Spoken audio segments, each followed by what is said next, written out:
Folks, this is X from TPOT Media.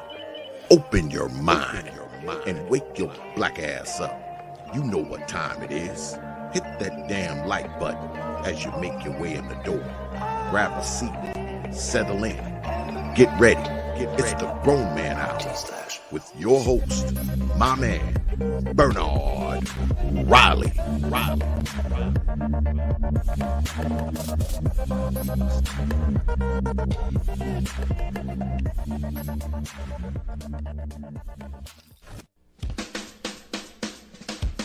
Hey, what's up, everybody? This is Mumia Obsidian Ali.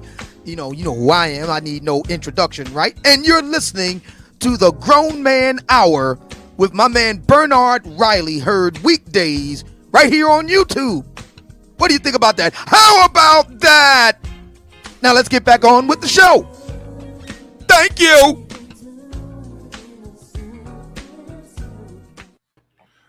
What's up, everybody? Welcome to the show. The Grown Man Hour with Bernard Riley, and we are joined by.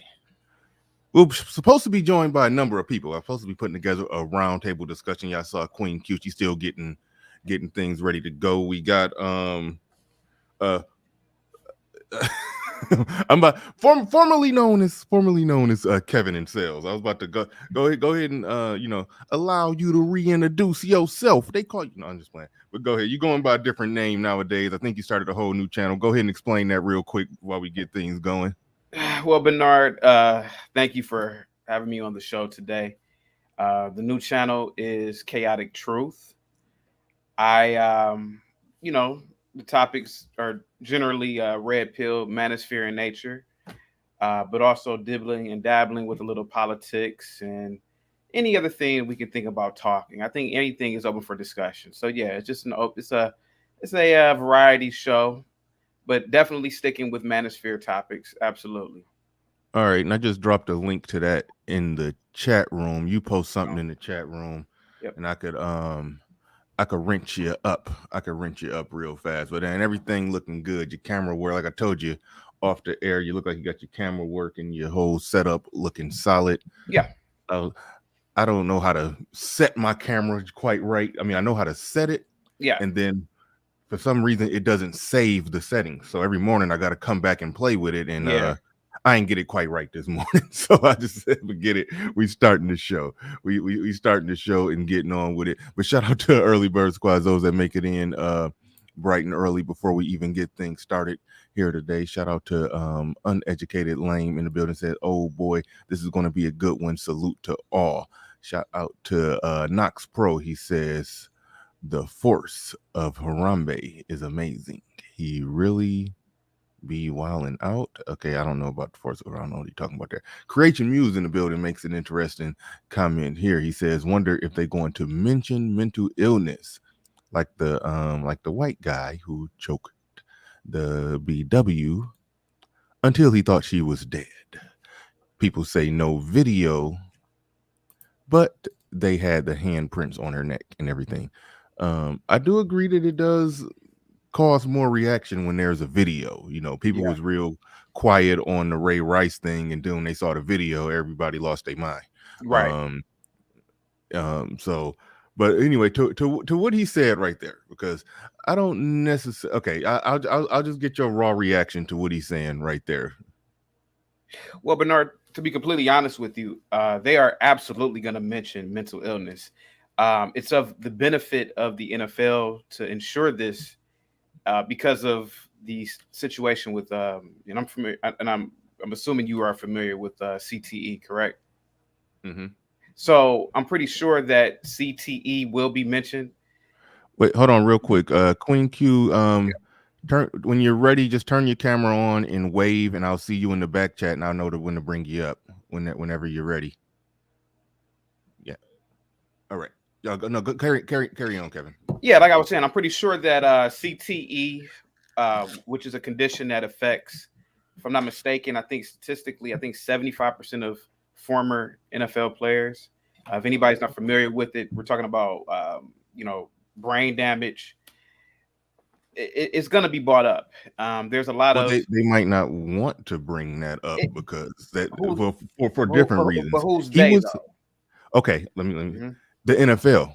But well, hold on. Let me explain it like this. Yeah, He was taking the racial angle. You're taking the NFL damage control angle, and right. so they they may not because I assume you watched the movie Concussion with Will Smith. I didn't, but I heard it was a good movie though. Yeah. But Yeah, see, long story short, the NFL been sweeping the long-term results of those concussions under the rug for a yeah, while. They're like halfway trying to address it, but they really can't because that's just the nature of the sport. People cluck heads, and when you cluck heads, your brain shake around, yeah, and that causes a concussion. It just is what it is. Um, so if they try to say that all the concussions and all the effects of being in the NFL is the reason why he wilding out like this, and then the whole nature of their business is problematic. So I don't know what angle they will take on that. I know he was trying to take the race angle, and I think the NFL they got benefit and non-benefit in saying that it was mental illness, yeah. but either way it go, layman diagnosis, making a layman's diagnosis. These dudes are mentally ill. So Yeah. Oh yeah, definitely. so yeah. But Well, to address the race thing here, Bernard, I'm going to be completely honest with you. And I'm going to be honest with you. This is just my opinion as the chaotic truth. That woman is a hillbilly. She's she's not really of status, and I don't think that he's going to be crucified for that. I don't think that you got to remember, man. Zac Stacy he was in the league for 3 years. If anybody's not familiar, he retired early to take care of his brother who had Down syndrome, and he also retired early because of injuries. He wasn't a high draft pick. I So was just about to say, yeah, and people don't yeah, know this in the NFL. Normally, people retire when the league basically informs them that they're retiring. Meaning, yeah, out of the 30 teams, nobody wants to hire you yeah. anymore. Like I think it was probably something like that. Yeah, he couldn't pass the physical. He had a hell of a rookie season. He almost had 1,000 rushing yards. But Okay. what I'm trying to say is that I don't think it's going to be a race thing here because it's not on a large scale. Like Ray Rice wasn't with a white girl, but he's not large enough for it to be some sort of race fiasco here, in my opinion. Like, and then not to mention the woman that he attacked. I mean, come on, she's and I hate to say it and be so blunt, she's trailer trash. So I don't think it's going to be anything race here. I think race only matters when it's a particular type of white woman. Okay, Sorry for being so brutally honest, but that's just me, Bernard. It got to be complete Valley Girl. Exactly. That's why again, that's sort of like the situation with O.J. Simpson. Number one draft pick in his class.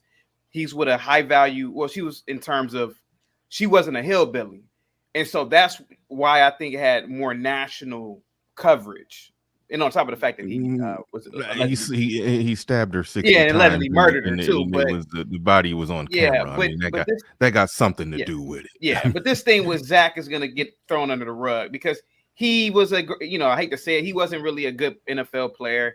Nobody really knows her. She's hillbilly, so we're good on that. Yeah, honestly, that's why Ray Rice didn't make it back into the league because he had some good years, but then he started sucking kind of. Yeah. He was at the tail end of his career, so nobody had to take a chance on him. But Adrian Peterson, who was who, and I will say it because some people like we're not about to rehash the spanking kids debate that me and Queen Q launched off the other day, but he was beating his kid. Yeah. I'll call it a beating. Yeah, he was beating his kid, and you said Ray Rice or no, Jordan, Adrian. I might have said Jordan Peterson by accident, but Adrian Peterson was beating his kid.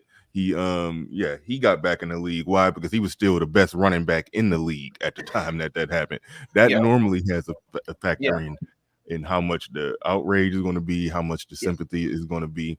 But in general, I initially said I don't have that much to say about this issue because I'm gonna pass it to Queen Q. But when when it comes to issues like this, it's normally it's an open shut case to me. Yeah. There's a percentage of men who are violent. It just is what it is. Yeah.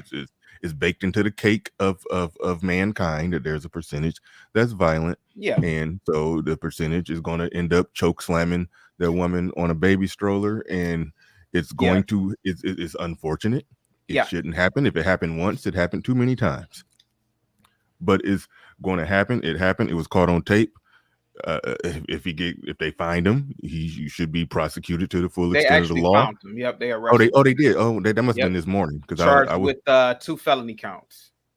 Okay. All right. So prosecute to the full extent of the law, open shut case. I do sometimes take that approach on this, but the Mac the trucker in the building, he's taking that route where he said Zac Stacy gonna get publicly crucified. Not only was he on camera, this also was Becky. He is finished. What an idiot. We'll circle back to that, Kevin. But Queen Q, go ahead. What's your initial thoughts into? Oh shoot! Look at that. Yep. You just got to deal with it. You got to deal. I'm just playing. I can move that. I can move it. Hold on. That's even then. Okay. No. We gonna go with this one. And now Kevin blocked out. Okay. Fine. Whatever. Okay. How about this? We'll go without the burn. And I don't want nobody forehead cut off. Kevin got the nice fade. I don't want to see. I don't want my logo to block the fade. You gotta have that in effect. Yeah. See. All right. So go ahead, Queen Q. You got it. Pretty much to me, it's just like it's open and shut. There's video evidence. From what I saw, I watched a longer extended video from when he first came in the house. Everything happened very quickly. So I don't know if there were words exchanged before this or what, but to me, it's pretty much open and shut. There's not much I can say on it. It is what it is. Go ahead, Kevin. You was about to say something. I'm reading the chat here. I'm reading. Yeah. Let's react off the chat. Listen, Bernard, you know who I am. I'm Kevin Sells. Now I'm Chaotic Truth. Okay. All right, and I dropped the link to the. This is not a Becky. What we have to understand in this country, this racism exists. Sure, why not? But this is not a Becky in the traditional sense. This woman is a hillbilly. Did you see their apartment or that house? They're living in a squalor. I mean, no offense. They're living in what? Wisconsin? Time out. We got to touch on that. He was only in the league 3 years. A lot of people don't realize if you're in the league 3 years on that rookie contract, sometimes you don't even be making a million. He was making the league minimum. I looked it up. Minimum. Okay, good. So that was like what, 600,000? It was 2013. So at the time, it probably was like around there, 500,000-600,000. So you got to think about half that goes to the tax man. After taxes, agent, all of that. 22 years old, 23. You already know he's buying. He was living in the fast lane, hanging out with millionaires. That money gone. That's why I was sitting there looking like that. I live in a little bitty shack, but I'm like, man, my house. When I clean up my house real good, I can kind of mess with him over there. I'm kind of living a little better than him. So I was like, he probably broke over there by now. When did he get out the league? In 2016? Okay, so he played for 3 years. His last year was absolutely terrible. He ran for like 86 yards. Mm-hmm. Injuries, taking care of his brother. He was out of the league in 2015, 2016, then went to go play in the Canadian League, which they don't pay any money. Right. And then that was pretty much it. He played 1 or 2 years for the Ontario Squatchins. I don't know what they're called. But I'm seeing all these people in the chat. And again, I'm not saying that you guys are wrong, but just hear me out. This is not a Valley Girl. White people do not listen. You would be surprised that a lot of times whites don't really look at other whites as the same. And so this is not going to be blown out of proportion. It's not. It's just not. It's because she's not of status for real. She's not a high value white woman. She's not. Queen Q, do you think that's the case? That if the chaotic chaos theory here is that if she wasn't looking like she from the trailer, if she was a more, high society valley girl, that it would be more outrage from the general public, or I should say the white public. Would it be more outrage from them if that was the case? So for me, what I think is, will she individually get the benefit of it? I'm gonna say no. But we can't deny the fact that the news are talking about it. I was out on KTLA this morning, it's on CNN, it's on NBC. And the bigger thing that's going to be pushed because of this is the domestic violence thing. I can already see that happening. So Yeah. individually, will she benefit from it? Probably not. More than likely, well, I'm not gonna say probably not, but based off of the statutes and the videos that I But what do you mean watched, by, hold on, wait, what do you mean by benefit from it? Like, I don't, what benefit could she possibly garner? Are you just saying? the only benefit that I think that she can possibly garner is like if she's like, in order for me to leave him, I set up a GoFundMe. You saw me get abused, that type of stuff. You get what I'm saying? But That's you just brought up a new hustle. I didn't think about that. I don't do when chicks get beat up on camera, do they set up a GoFundMe? Have you seen that, Kevin? I mean, I have chaotic. not. No, I have not. No. That's a new. The only the only thing that I do know about is, like, for example, I know that there's like an association, it's a nonprofit, and they do like domestic violence relocation, if that makes sense. So what they do is essentially like if you show evidence and proof that you're trying to get away from this individual, there's a fund that will fund you to help you move a considerable distance away from the person that's abusing you. So that probably be something she can take advantage of if she applies. That's what I mean by benefit. Yeah. However, I think that what's going to come out of this is maybe slightly some push in Florida in their legislation to up domestic violence charges. Because one of the news systems I was listening to, she was saying he's getting more time for destruction of property when she was thrown into the TV than he actually is for the actual crime of attacking and assaulting her. Like I think Florida, yeah. So that was one thing, and I was how could he get time for destruction of his own property? Because I think the TV she showed that the possession of the TV was hers, and it carries her, like the TV carries more weight in court than she does, and that's one thing that they were talking about this morning. Yeah. Well, so, who bought the baby? Who bought the baby walker? Because he choke slammed her on that thing. So who knows? Who knows? But that's what I see coming out of it. I really don't see anything really happening for her other than possible if justice, if you want to call it justice, or if you just want to say like to each their own. Everybody's going to interpret the situation they want to interpret it. I don't want to go down that rabbit hole. But for me, I'm like, hey, I saw the video of him walking in. She said something, he said something, he punched her, he smacked her, she fell on the couch, and that's when he picked her up, threw her into the TV, and did that whole charade, and then dipped. That's what I saw. Now, how long was the... Oh, hold on, just hold your thought, Kevin. How long was that pre-video? Because I didn't see a video with any lead up, so I was assuming that didn't exist. I didn't see that. So how long was the lead up? It happened relatively quickly. Like the whole entire thing was possibly about, I want to say 2 to 3 minutes long. Because in the video I saw, it was on one of the news stations. So if you like Google it and you like, I searched through different news agencies. Now, granted, they could have edited the video, but from what I saw, she had 2 camera angles. I saw it from 2 different camera angles. You see it from the main camera view where you can clearly see him pick her up and throw her into the TV. And then there was one where it was like, it was as if she had like a camera that was aimed at the front door, so you can see him when he first comes in and the couch, and then you can see when he throws her, but it's like a distance away. Those are the videos that I saw. Yeah, and what made it seem like she must have suspected. I mean, unless they just got cameras in the house, it looked like she had them set up just in case. Like she was. I can't say anything. I have cameras. And I have cameras in my hallway pointed down, just because you always have a decoy camera. That's one thing that some people tell you when setting up your home. You have an obvious camera and you have a decoy camera. You can have both of them functioning, yes, but the point is so that way if someone does break in your house, obviously they're going to go for the one that they see.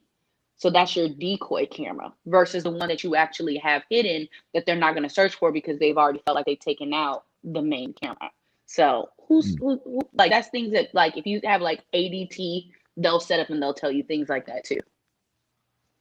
All right, cool. Kevin, you was trying to jump in there. Yeah, I was gonna say the same thing about the cameras. I did find that kind of interesting that she had cameras in there, and I think that probably was a good thing. I'm pretty sure it wasn't necessarily for him. I'm pretty sure it was for security measures. But Bernard, I want to address something in the chat. Is that all right, real quick? Okay, well, real quick, let me look at the get the Snuggles super chat. She says, "Where is your super chat reader today?" She might do not do. I know I got one show set for Sunday. If I do something tomorrow, she may be here, and she'll probably be here more than likely on Sunday. So, but no, not unlikely during the week. She will be here reading the super chats, but when I do weekend shows, yes. She says, "Where's the super chat reader today? You have your own studio. Now you need somebody to read for you. Who do you think you are?" Anyway, all right. Thank you, Snuggles. Thank you for the super chat. We do appreciate it. Thank you to everybody in the building. Make sure y'all hit the like button. Make sure y'all hitting that like button. Go ahead and get that. All right, let's go. Go ahead, Kevin. You got it. So I want to point something out. Somebody in the chat, well, a few people, well, one person in the chat was talking about, oh, Zach went to Vanderbilt. Zach went to Vanderbilt. Okay, first of all, Vanderbilt is not an Ivy League. It's a good private college, but it's not an Ivy League. Now, do you have more connections when you go to a private institution? Absolutely. I taught at private schools. I've had a lot of students of mine go to both Ivies and non-Ivies, but but he was a student athlete. He was there just because of that. To be completely honest, he probably never gained any connections in Vanderbilt. So just because he has that Vanderbilt degree does not necessarily mean that he's clear in the water, because look at his situation right now in that living situation. If that Vanderbilt degree meant anything, he would have a high profile position somewhere. That's all I'm saying. Now I could be wrong, but people who generally go to the Ivies or good private schools, they have connections to the point where they're not ever going to be in these types of these poverty situations. And that was a poverty situation right there. Bernard? Yeah. Were they implying that he was in a good financial situation? They're implying that because he went to Vanderbilt, that he is in a connected network because he went to Vanderbilt. And that doesn't necessarily mean that, that is true. You have more connections in private schools. I'll admit that.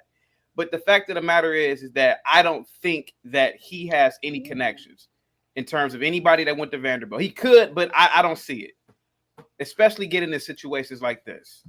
And if I may speak to this, Bernard, I thought that was her apartment because some of the news agencies that I listened to said that he came over to visit. So and then too, I believe he caught a flight out of there. That's why he was caught touching down in Oakland, California, and not Florida. So he has some type of monetary. He has to have something. A flight from Florida to Oakland isn't a cheap flight. So he has some type of money on hand. At what he's doing with it, I don't know. But that apartment, if I'm correct, is hers, not his.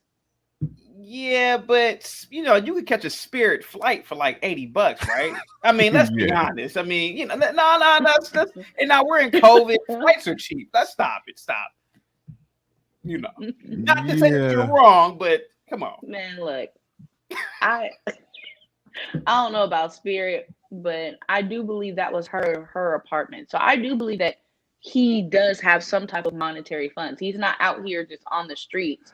Like if he's taking care of his brother that has Down syndrome, that requires you got to have some financial money to pay bills, transportation if he doesn't already have one, to get an assisted living vehicle any modifications that need to be made to the home, you're going to have that in addition to like any type of medication. Like if I'm correct, if he was playing in the league, you have to get your own insurance. So he has to have Well, something. Well, a lot of people don't understand the timeline, and thank you, Kevin, for having that timeline. He was in the league in, was it 2012 or His 2013 when rookie he, season was 2013, Bernard. okay, and he Very played good three. rookie season, by the He way. Very played and he played 3 years. 3 years. So Yep. he's been out the league for a while when he was on a rookie minimum contract. So when they say ex NFL player, we think in our mind somebody who played 10 years, signed an $80 million contract, who Right. got money. I'm like, no, this if you play, like, I know somebody who played 3 years in the NBA. He's from Saginaw, from my hometown. You said the Uh, NBA or NFL, Bernard? NBA, but he played NBA. like he played like 3 years for like 2 or 3 different teams. Like he just bounced around, 1 year contracts. I don't think he signed $1 million contract. I'm not saying he's struggling, but he's not living after so long. You're not living off your 3 years in the NBA when you were making $600,000 a year. Like you're just not living off that no more. So that's why we were saying this is just a regular dude at this point who Yeah. probably broke. That's why when I looked at that house, I thought that he was living in that house with her and they were living very humble. That's just looking at the house, but clearly she living humble. So that's his woman, his baby mama, or whatever she is to him. He clearly, if he got money, he ain't doing nothing for, or he don't got money to do nothing for. Either way, whatever. But I just looked at it as a situation like, nah, this is a regular dude at this point. I mean, yeah, he did catch a flight. He caught a flight to come down there and choke slam her on the baby stroller, and then just got right back on a plane. So you do got to have some money to be moving that quick. But I don't think he got it like that. I don't think he No, got it like that. not at all. You're spot on, Bernard. Spot on. Yeah. Yeah, absolutely. Yeah, make sure y'all definitely hit the like button. What do y'all think in terms, and somebody already alluded to this earlier, and the Chad Wheeler comparisons are going to be made about the media reaction to Chad Wheeler and Kevin. Oh shit. I'm knocking my stuff over. I'm gonna start with Queen Q on this because Kevin, you got too much Okay. to say. You got a lot to say. I'm gonna start with Queen Q Thanks. with the comparisons and the connections. I'm not with the people who saying, "Oh, they not gonna talk about this like they talked about, or they gonna talk about this more than Chad Wheeler." I mean, I don't necessarily buy that. One, he was still in the league, but I don't. I So just pass forgive it to me. y'all. I pass it to y'all. Chad You Wheeler don't. is the Caucasian man that choked the black woman, right? Yes. I don't know how to feel in those situations. I'm gonna be honest. To me, like I feel bad for them, but it doesn't really strike a chord with me, if that makes sense. Everybody's gonna have their own outrage to different things. For some Mm-hmm. people, they were kind of like, oh, this is. Some people saw like the Chad Wheeler thing as, this is an indication of domestic violence. Some people saw it as, oh, that's what she gets for stepping out her race, and then it's so much that swirls around that I'm just like, nah. I didn't even pay attention to that story when it came out. I'm gonna be completely honest. The same with this one. Neither. The only I reason did. only reason why I know about it is because you brought it up, and I did my Yeah. research this morning. So I'm like, yeah, I feel bad for the girl, but that's about it. That's all you get from me. Yeah. I'm more or less with that too. That's why I didn't cover the Chad Wheeler situation. Like I said at the beginning of the show, I'll say it again so there's more people in here. There's a percentage of men who are going to be violent. That's baked into the Yeah, cake of humanity. We're a violent species. There's a percentage that's going to be violent. Therefore, that means if there's going to be domestic relationships, there's going to be a percentage. Hopefully that percentage is small as possible, but there will be a percentage of which some domestic violence will happen. And this time it got caught on tape. And they caught the guy who did it, and he was going to jail, open shut case, we're done. Like that's where I'm and at that's the with it. way I feel But about it. then there's the comparing it to the racial outrage of what Chad Wheeler, with that being Um, so a white dude and a black chick, and then the difference in comparison with how they dealing with one versus how they dealing with the other one. Go ahead, Kevin. You was winding up to say something. Now, go ahead. Bernard, you already know. The media crucified Chad Wheeler.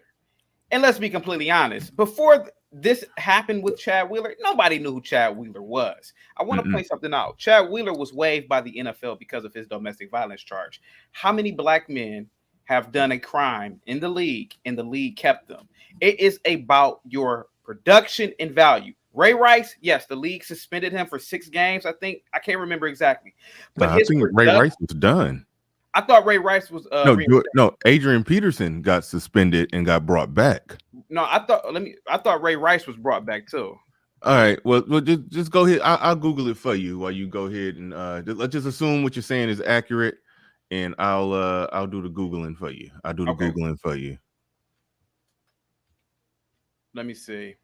I got you on the Google. What point were you generally trying to make? What I'm trying to say is, Bernard, is that depending on your value to the NFL, they don't care what color you are.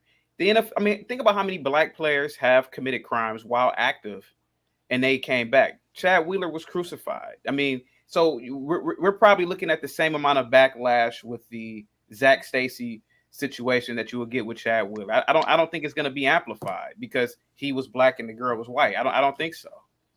Mm-hmm. I don't because that'll happen right now. Yeah, I don't think so. I don't think agree with that one. Yeah, I don't think he's high value enough for people to even care.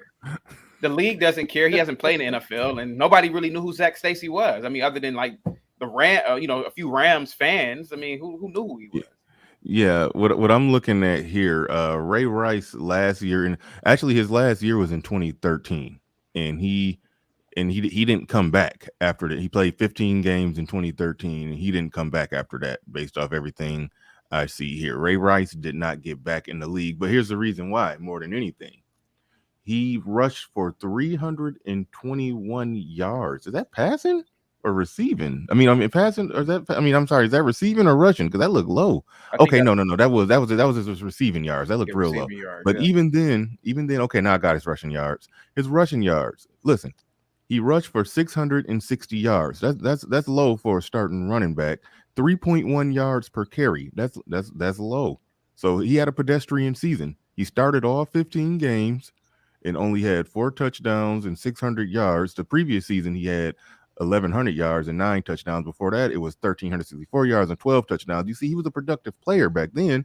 So he waited until he got unproductive and was borderline about to get traded or cut anyway, and then he want to punch out his girl on the elevator? Nah, you're done. You can't be unproductive and beat up women on the elevator. But Adrian Peterson proved you can be productive and beat your kid and get to come back if you're productive, if you can still score touchdowns. Well, yeah. I keep saying it.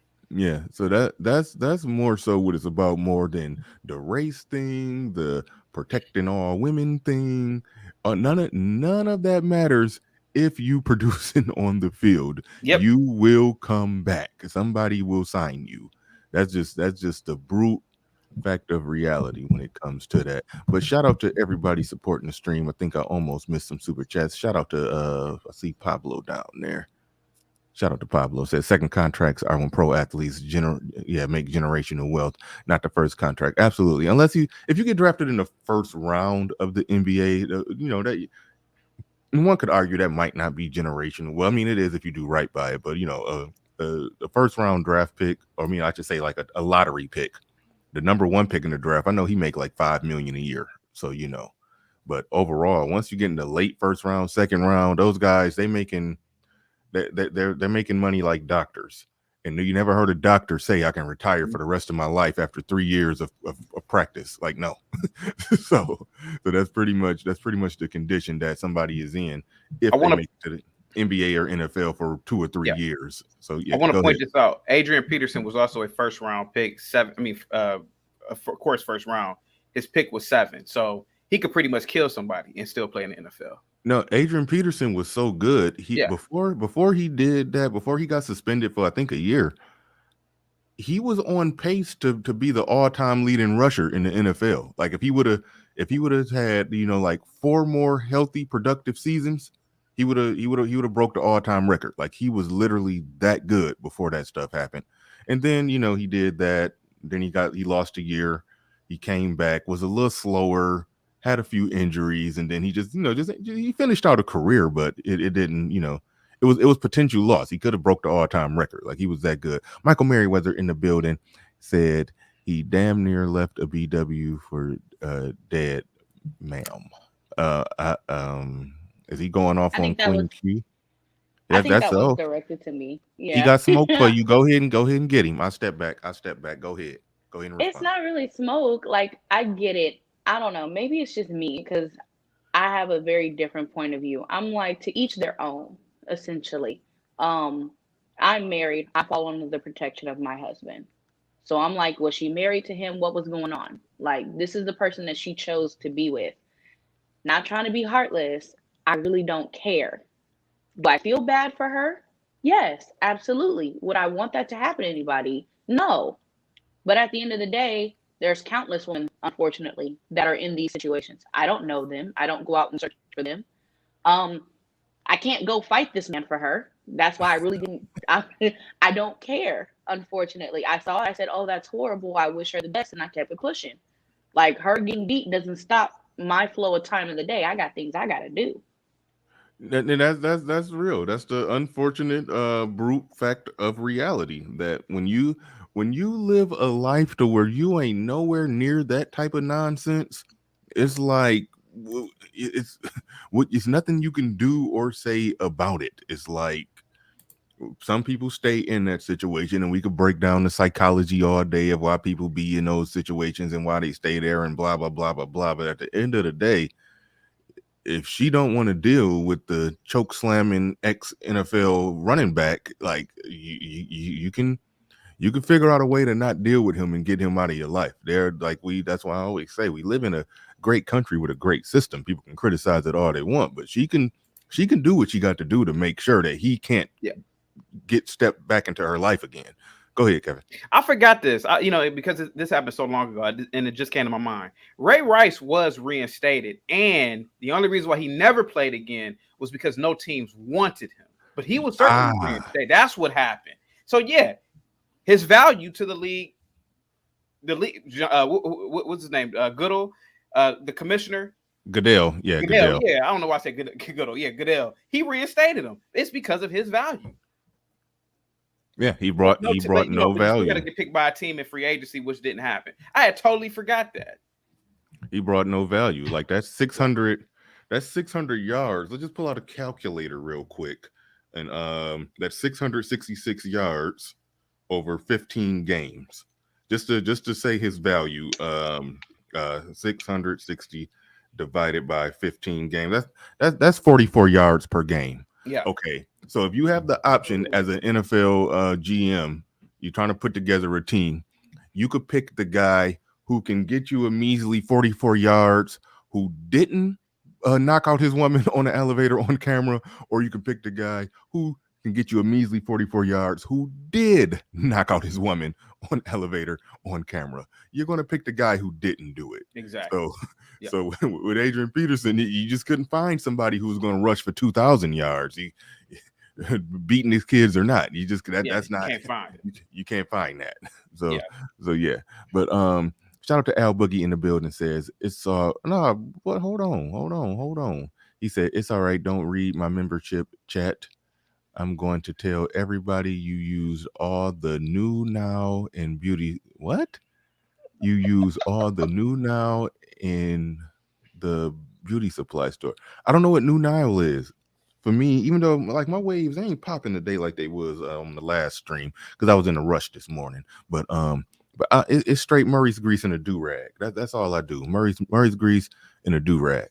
And the stuff that I put in my beard, I put a little bit on my eyebrows. So that's it. That's my routine. Murray's grease, do-rag, put a little bit of my beard stuff in, brush it out, and I got a little residue on my hand, and I go, and I'm done. Yeah. That's all I do. And that's I know, Kevin, you ain't got to tell us what you do with your eyebrows. You do. keep your eyebrow game on fleek. I got a question that I think right. we failed to ask here. You know, I'm the chaotic truth. If anybody doesn't know who I am in the chat. Yeah, let's get the link to that circulating through the chat. RM Gail Lockett moderators, if you're there, let's that's the link to his channel Chaotic Truth. I haven't even been to it. He's apparently rebranded everything over there, so I haven't even been to it since the rebrand, but he goes by a different name. Let's get that circulating through the chat. Click on that, look it up, type in the name Chaotic Truth.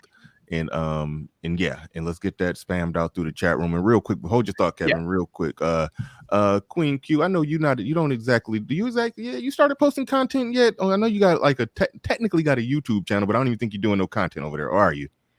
No, I do anime. I don't even touch Manosphere, social, none of that. I do anime. So if you want, if I can, I'm gonna get a shameless plug in real quick. If you like anime, you enjoy shopping.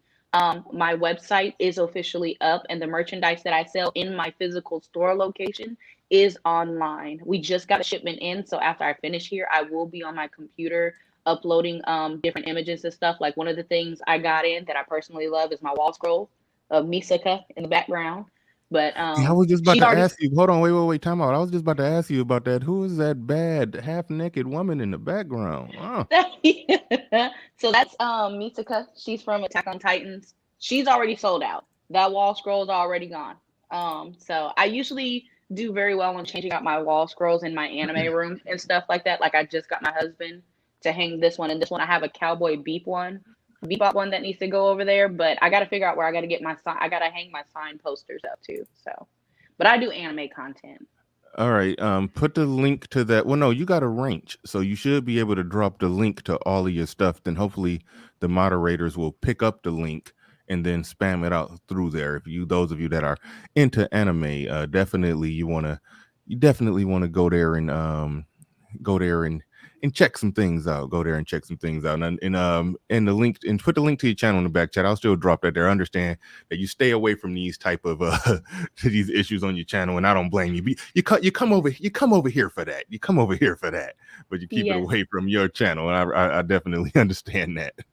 I'm gonna be honest, Bernard. I don't know how to use the StreamYard too well to drop that because I'm on my phone right now. Oh, you're on your phone. Okay. Well, never. Yeah. Well. All right. If I find it, everything's on my YouTube though. Everything's on my YouTube. If you go to my About Me section, I believe I have my store link, our Instagram, and our Facebook. So. Okay. Cool. All right. Chaotic Truth. You are winding up to say something. You was winding up to say something. I'm having a little bit of camera issues, but yeah, I wanted to talk about the I guess the question that we're not asking ourselves is, were they doing drugs before that incident? What say you? Where did drugs come in? I must have missed something. See, this is where I don't. I'm just asking a question. Do you think some sort of drugs were taking place? I don't know. Possibly. I don't know. I really can't even put together there's no reason to assume it. I'll just say that. There's no reason to assume it. I mean, one, she was just there, just sitting there. He just came in hot, and so I have no. Yes, like I'm with D Weeze. He just got drugs with a question mark, and he got a what the right there. I don't know what connection you're making there. Well, I mean, it's possible. I mean, you know, most if you could look this up, statistically speaking, most crimes that occur, the perpetrator is generally on some sort of narcotic. I think that's what 50 to 60% of the time. You guys can look this up. So it could be also that drugs played a part in this as well. And I think that's something that we're overlooking as well. He may have did a bump before he came into the house. Well, are we even talking about like, when you say 50 to 60, is this counting prescription drugs also? Or is this counting just this is not prescription drugs, but alcohol is a drug, weed, cocaine. I mean, it looked like they were in a trailer home. Meth. We don't know. I mean, we don't know what's actually going on in that house. So I think he did a bump before he went into that house. Because I mean, it's just the way he was acting.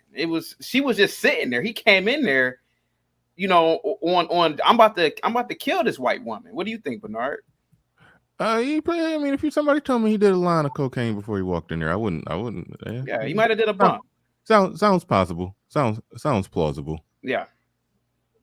Sounds plausible. He said, "Why Kevin always look like he about to sell some." His name was Kevin in sales. I mean, I have my stereotypes of salesmen. They always trying to sell some bull. They always, even if they selling you a good product, it's normally some extra stuff on the back end that you don't need that they try to sell to you at the end of the sale. So I have my issues with salesmen because I was one for a little bit and I didn't like it. But all right, so we went round robin. We went round robin on that. Shout out to Fantastic in the building. We went round robin on that one. We could switch gears for a little. We could switch gears for a little bit. If somebody got something from the chat room that they want to say or ask Yeah. about that, about the subject, y'all can definitely feel free to to ask about that. Oh, that is small. How am I going to make that bigger? I got to make something. Hold up. This is I'm trying to pull something up. Something off topic. Something off topic that I wanted to run by. And only reason I'm bringing this one up. Well, the only reason that the Zac Stacy thing was the main thing because it was kind of trending. It was kind of trending. So I said, okay, I'll touch on the trending topic. But I found a few of these that I want to throw out there. I'm really interested to hear what Kevin and Sales got to Chaotic. I'm sorry, chaotic truth. You're gonna be Kevin and Sales for like at least a month before I get it right. I apologize in advance, but chaotic truth. You're doing some rebranding over there. But this was posted. All right, this was posted. I don't know. I don't even know if this woman that you see here on the screen is the one who said this. But here's the deal. I just want to throw this out. It's completely off subject. Like I said, it's a roundtable discussion. It's supposed to be a couple other people here. They didn't show, but no big deal. But well, for some of them formally canceled, and then other, things happen. But either way, we got who we got. We got who we got here today. Just have a little roundtable discussion about the Zac Stacy thing and this thing here that let me double check. I should be able to see this. Okay. I'll read it to you because I know it's small and you probably can't see it. But it says here, I don't know if I'm being petty here, but I feel like I'm not. So my ex-husband remarried and has kids with his wife. She owns a business. I found out that she makes almost $1 million a year. My ex works and gives me $900 a month in child support for our daughter, but I don't think it's fair. I told him that it would be nice if he sent me more for my daughter. Now, generally, just quick push pause. Generally, $900 a month for one kid is I mean, it's above the national average. We don't know how much he makes, but we're just going to assume that they put his money in the child support calculator and came to the conclusion that the amount that he's supposed to pay was $900 a month. Let's just assume that he's fulfilling his legal court ordered obligation. Okay, even though she said he gives me, so it sounds like he just giving it out of pocket. But let's just assume that it's just his 100% obligation based off his income is being met. Let's just proceed forward like that. He gives me $900 a month in child support for our daughter, but I don't think it's fair. I told it would be nice if he sent me more for my daughter. He told me that his wife and his accounts are not together, but honestly, I want to take him and his wife to court to get the max amount I can for my daughter. I work from home and my husband is in the army, but we are struggling. You work from home and your husband in the army, so you remarried. Oh, I skipped over that part. She remarried and everything. Okay, I work from home and my husband is in the army, but we are struggling. It would be nice to have that additional income that my daughter deserves. What do you guys think? Kevin and Sales. What's your? I apologize, Bernard. I was actually looking at the chat, but from what I'm hearing is that this woman is obviously a lucrative earner herself, but she still requires a certain amount of money from her child's father. Correct? No. Okay, let me read it real quick. That's not what happened. You want to read it or you want me to I'm summarize? I'm about to read it real quick. You can see that. Yeah, just 1 minute here. My ex works. I guess, but I don't think it's fair. I told him that it would be nice. Well, while he reads that, Queen Q, you give me your I'll go to you, Queen Q. You give me your thoughts. I'm gonna say the fuckery is real. And she's crazy. And I will tell her that she's crazy. And I would tell her, if you're struggling that bad, you and your man need to find out what you're doing with your finances. And either you need to find a better job and stop working from home. You got to find something else to do. Because the thing is, you didn't lay down with that woman and have a baby. You lay down with your your ex-husband. And not only that, you remarried. It is your current husband's job to take care of you at this point in time, because that's what he agreed upon when he married you. Posts like this like drive me up a wall, because I saw this post on Facebook and I got mad at the amount of women that were like, well, if she really, I was like, I called them out. I was in there fighting. I was stressed that whole entire day. I was going back and forth with these women on Facebook about this. I was mad as hell, Bernard. But posts like this drive me up a wall. No, ma'am. And then she had the nerve to put, and I remember the thing that triggered me was the ending when she's like, it would be nice to have the additional income that my daughter deserves. No, your daughter deserves for you as her mother to get up and get a better job. And if you can't get up and get a better job, you need to figure out what it is you and your husband is doing. You need to budget. You need to do what you need to do. And he needs to elevate himself in either the army, or he needs to get out and elevate himself to get that life that you deserve. But no, ma'am. And if she was to go to court, the court would look at her crazy as hell. Those assets, especially if they're hold on. No, actually, the court wouldn't, and that's sort of the point here. I don't think the court, if he's married to her, then their income, legally speaking, is one. So not necessarily. In some states, I do know in some states you can get child support based off that household income. In some states, I think that's when you go and you get a prenup done, then a quick little prenup, so that way her assets stay her assets, to where that's something that the court can't touch, because legally they're not together. The assets won't be counted under one household; they'll still be hers. But it's crazy to me. No, ma'am. I would probably fight you on the street. I think it matters. And yes, Erotic God podcast, he's saying yes. I don't know if he's saying yes to me or yes to you, but I do know that is a thing. There are cases where that has happened, where the spouse, the two people were together, they had a kid, one of them went off and married somebody really successful, and then the spouse got child support based off their combined income. That is a thing. And so one thing, again, see, Brother God podcast saying yes to me. Yeah, that is a common thing. It happens. Like one thing that I'll throw out there, and I think I know where you probably at, because you do look at it as you come from it from a moral angle, and I definitely respect that. But in the event, so let's just say hypothetically, you never got married. You and your husband divorced. I don't like to do that with people and play the, well, what if you and your husband divorced game? Let's just say you never got married and you just got pregnant, and you're taking care of the kid. You're the full-time custodial parent. Okay. You're the full-time custodial parent. And then after, dude got you pregnant, he left or whatever, however it worked out, he go and married some rich chick. You're telling me nowhere in you as a single woman would you sit there and say, you know what? He's married to her. They over there sitting on millions.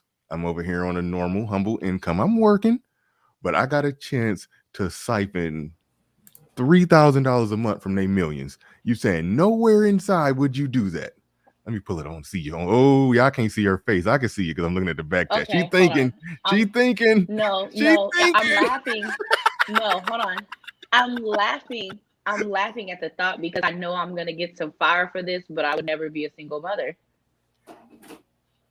I'm I won't give sorry. you It five. wouldn't I even won't it give you. wouldn't even get to that step. Like that's the mindset that I have. I wouldn't be a single mom in the first place at all. I would have never allowed that to happen. Obviously, because I'm married. But no, no, no. And there's no such thing as oops babies in my mind either. So it's like I wouldn't even allow an oops baby to happen. There was so much that I did to protect myself from for me, I can't imagine myself in that situation. I understand where you're coming from, but trust and believe a baby would have never happened one way or another. All right. We're gonna go to Kevin in sales now that you've had time to read this over. Hopefully you did read it all. You caught it all right. I did. All right. Well, I Go ahead. mean, I What's your have to thoughts? agree with the young lady here. I mean, the whole idea of this lady in the predicament that she caused this predicament herself. The fact of the matter is that first of all, if you and your husband are struggling, why is he your husband in the first damn place?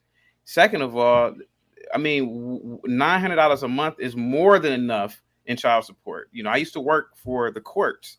I was a probation officer many years ago, and I worked with individuals who were on probation for child support cases. And the fact of the matter is that $900 a month is more than enough. What possibly do you need? Okay, let me ask you this: if you're a 6, 7, 8 year old child, I mean, what more do you need? So what does this woman actually need? I mean, this is a. Can you hear me? Oh yeah, no, yeah, Yeah, you heard. I don't know what's wrong Everyone with my heard. camera, but yeah, I mean, this is in my opinion, the lady is trying to milk the system, a system that's already catered to women in this situation. Yep. Yeah, no doubt. All right, I'm gonna throw the same question towards you, Kevin and Sales, and I got to Sure. get you on. I got to get you on camera for it. We got to read that facial expression because I couldn't see Queen Q facial expression down there. You got to give me 1 second. You got to give me 1 second. My camera keeps overheating. I don't know. It's never done this before. Oh, Yeah, but you probably got to get the. Are you using like a regular battery or the little yeah, I plug-in? am using a regular battery. Yep. That ain't, yeah, no, you don't want to do that. You got to buy like the little dummy battery plug-in AC adapter Yeah. charger battery thingy majiggy. I don't know what they Yeah. It call it. keeps. I'm about to make some adjustments real quick, but can I answer your question? What But were you yeah, about go ahead, go ahead. You're just trying to hide. You don't want nobody to see your facial expression. Okay, No, I you mean I would have came back up, but give me 1 second. Okay, I'm here. okay? Yeah, so just listen while you're fixing your camera. Okay, Okay, sure. you and a woman, y'all had a kid. Oh wow. Yeah, y'all broke up. All right. Because you were the most suitable parent, you got custody because the court system in this hypothetical scenario is fair and they will give the dad to the father. I mean, they will give the kid to the father if he's the most suitable. And so you got the kid. Okay. Shaquanda, who you got pregnant, she went off Shaquanda, she went and married Kevin Hart. Okay. She went and married Kevin Hart. And so they just over there, just Kevin Hart making $30 million a year. And and you got your job in sales and you're making a decent living, but they just over there sitting on millions. So in your mind, you're thinking, I could go on and finesse Kevin Hart for about maybe 5,000 a month. Are you telling me you wouldn't do it? Can you hear me, boy? What is that? What? Yeah, I can hear you. You had to think. I do got to think. That's a good scenario. What would you do? Nope. No. I don't want to answer that question. So I don't want to answer. Okay, hold on, wait, hold on. Let me. I'll make it Why? easier for you because in my mind, I don't give a damn about Kevin Hart. I go on and finesse him, but so let me just say, okay, she just married just a regular brother who had a solid business. Okay. He just a regular brother, got it out the mud, started from the bottom. Now he here and he making $1 million. Got like 20 employees. Hiring brothers in the community to for the work for his little construction company that makes $1 million, and so good brother. You're good asking brother. me what I feel comfortable. Mhm. Would you feel comfortable? Essentially, even though it's your kid, you got custody, you getting, men don't go get child support, but let's just Not say that generally, just no. legally that that whatever she paying you whatever standard amount that need to get paid. She go marry this guy who owns a construction company that that's worth about $1 million. Do you go and try to take money from that? I'm just not sociopathic like that, and Yeah. I have a certain belief that as a man, I want to, do my own thing, and Hmm. and this whole thing with finessing and all of that, I don't think that's a part of my DNA. So absolutely not. No, I wouldn't want that man to give me the gnawed bones of his last meal. Let alone no, because I would feel like he's helping me out. Absolutely not. No. Right, Good right, question. right. But Good question. that's why I put the situation. I used Yeah. a celebrity who you probably don't even like, and Yeah. to see if Yeah. that changed Yeah. how you look at it. But in general, I do look at it like that, and I think a lot of men look at it like that. I'm paraphrasing Tommy Sotomayor here. He said, "If I'm dealing with a woman with a kid, I she can't be on child support. If let's just say she's living in my house and we together and she got a kid." I can't let some other man be sending money to my house because what he said is because the way I feel, if he's sending her money over here, he should get to come and put his junk in her mouth every now and then. Yeah. You know, Yeah. Yeah. Yeah. and I do It- I am of that mindset, Hey, but Bernard, you ever watched what was that movie, Dead Presidents? mhm. It kind of reminds me of that movie when was it Lorenz Tate's character goes off to Vietnam and Ooh. comes back, and the old head dude is like taking care of the family, and he's like, "Yeah, I'm taking care of the family," and yeah, as no man really wants that. So yeah, that's a good question that you asked. No, absolutely not. No, Yeah, yeah. no. But I think there's a limit if she go and marry I'm trying to Yeah, think of the most unlikable rich male celebrity ever. And you like, hey, he's yeah, sitting there this no talent hack making yeah. $30 million a film. You know what? I'm going and finessing for about Nah, I 5. couldn't do it. I couldn't do it. No, no, I couldn't do it. No, no. But in general, I feel like that too. I can't you know, if she started making a meal, then maybe. But in general, that's me just getting more on some cutthroat stuff. Yeah, But in general, I've never been like that. I was that dude that it didn't matter what happened. Like I've been through a custody battle, and I came out of it from the standpoint of if I got full 100% custody, I don't care how much money she made. I got custody of my kids. I you know I don't need a dime from her. The only thing that the kids need from her is, when she with them, if I'm too cold and don't give them enough hugs, they need some hugs and kisses. That's it. That's it. they need some hugs from their mom. I don't need none of her money. I've always been of that view, and men are of that view. But one thing I want to throw back to Queen Q on this one. What percentage of the women, because you ran into this post online, what percentage of the women were on some hell yeah, go and get the money? Because it speaks volumes to a few different things. That one, that yes, they cutthroat when it comes to men and getting what they're gonna get from men, but this is a situation where they getting cutthroat towards another woman. Like they come and cutthroat for her. So that says something. But anyway, what percentage of women were more or less uh saying yes, go ahead and get that money? So it wasn't a big majority of women, but what I will say was the overwhelming. I want to say the overwhelming majority of women they were doing something different. So what they were saying was, is she obligated? No, but if she really cares about this man, and she wants to have like a good personality or like good traits, she'll contribute to his child and help another. It was like wording like that. It was more or less kind of like in their mind saying legally, no, you're wrong, but to make her be a good person, she should do it. It's like another post that I saw that's circulating right now. It's like, I'm a father of 2 kids, and I went to pick my kids up to take them to Disneyland. And my baby mama basically was like, if you don't take the third child, who's not mine, you can't take the other 2 because it's not fair.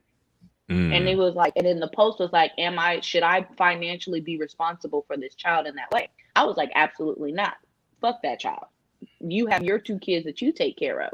As a mother, it is her responsibility to make sure if she feels that bad about her child not going to Disneyland, as a mother, you step up, you put that money up. You could say to him now, hey, look, can you take my child with his siblings and I'll pay for his ticket? Boom. But that man is not obviously responsible for that third child going. That is between you and the man you chose to have that baby with.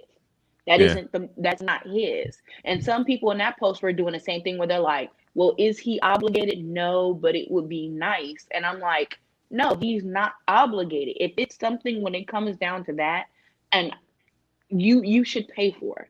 End of story. Yeah. You already knew that he was taking these other kids to Disneyland. You already knew this was a thing. So you obviously had to have had ample, and I had pushback from women in there like, well, yeah, but you shouldn't treat kids separately. And I'm like, no, that falls on the duty of the mother. That falls on the duty of the mother, because I was a stepchild. My stepdad didn't do for me like that, but you know who stepped up and did? My mother and my actual father. So that's why I'm like, no, absolutely not. So that's how it comes off. But that's how women were wording it. And I hate when they do that BS of, well, if he's a good person and characteristics. No, take care of your own damn kids. Yeah, well, yeah, that's that attempt to try to reposition it or add something else to it. You know, when they look at that woman, you know, who's making that money, they say, well, she should want to do that because if she loves that man, you know, she should want to do that. But they're avoiding answering the hard question. It's not about the feelings of the woman who has the money. It's about the actions of the one who's trying to figure out how to take some money from somebody else. That's what's really going on there. I love to get because I know the lead attorney has probably had to defend some people in a similar situation. You know, I love to get his perspective on that. Malcolm in the Middle 87 says, Bernard, are you saying if a man have full custody, he shouldn't ask for child support from the mother at all? No, I'm not saying that if a man has full custody, he shouldn't ask. Let's change the language. What you mean ask for child support? Women don't ask for child support. They go down there and get it. Like, so I don't even, that's not even the language. That's not even the lingua franca of this discussion. So you're saying I'm not. So I mean, I'm going to answer the question, but I'm going to reword it correctly. He's really saying, are you saying that if a man has full custody, that he shouldn't go down to the courthouse and get child support from the mother at all? No, I'm not saying that. I'm not saying that at all. What I'm saying is that most men don't, and my mindset was of one not to do it.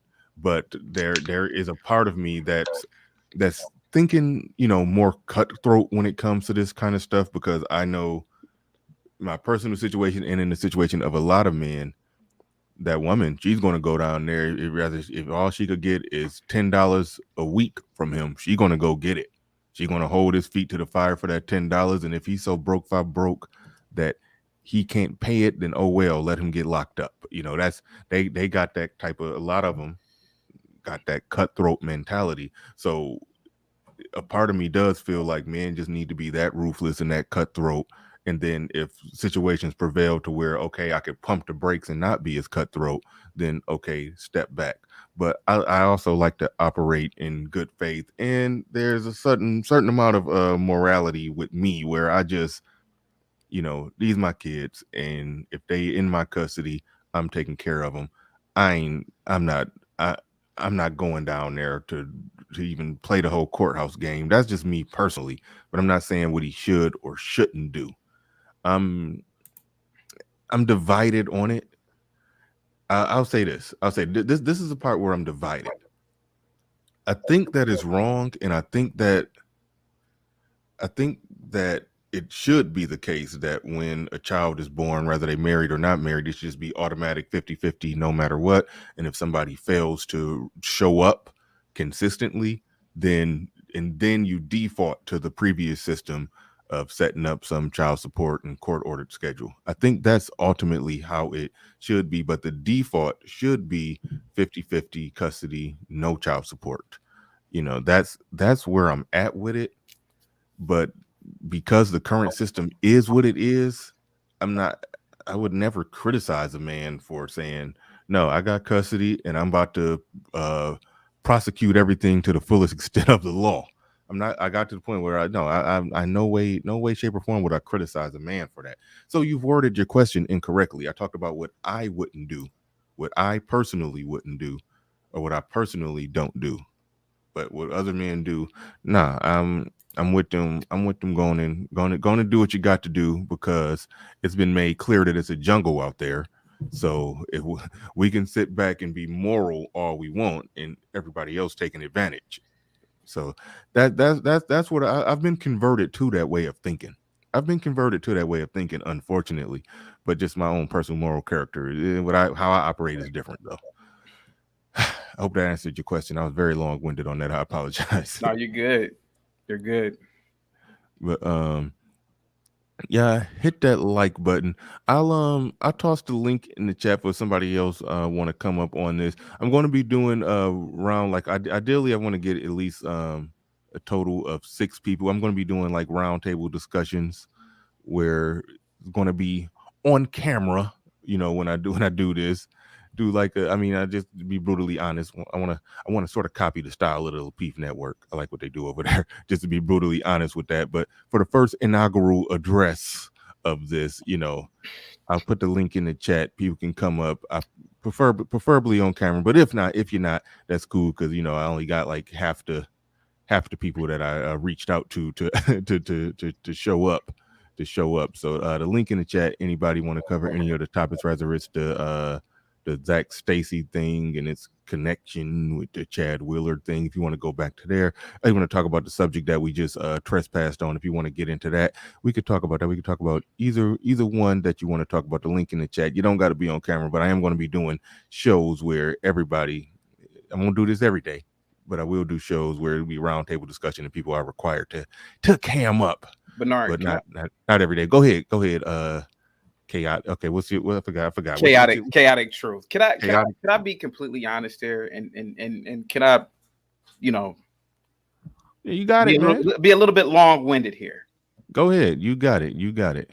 Maybe it was just the luck of the draw. Maybe it's the way that God made it. However you believe. Maybe this is a computer simulation. Maybe the ultimate programmer wrote it like this. But I'm going to speak for me. I come from a nuclear family. The majority of my friends come from nuclear families. I come from a family where people were my mother, she grew up with a strong father. My grandfather, he passed away many years ago, but there's a thing that I've noticed in my family and my friend's family that has worked. It's vetting. And it is being around people who are from nuclear families. This whole single mother child support thing, to me, it's foreign. To me, it doesn't make any sense to me. But what does make sense is people like myself correcting it. And this is what I do on my platform, The Chaotic Truth.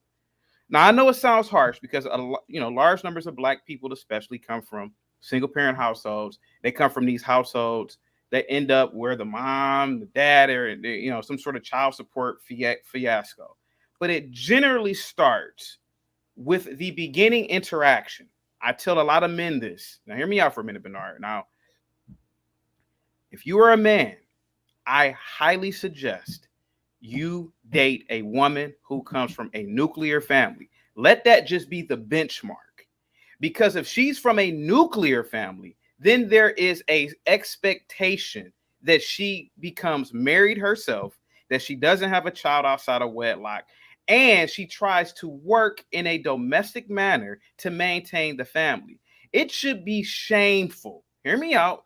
And I know people are going to get offended, but it should be shameful that we as Black people, we have these conversations about dealing with child support.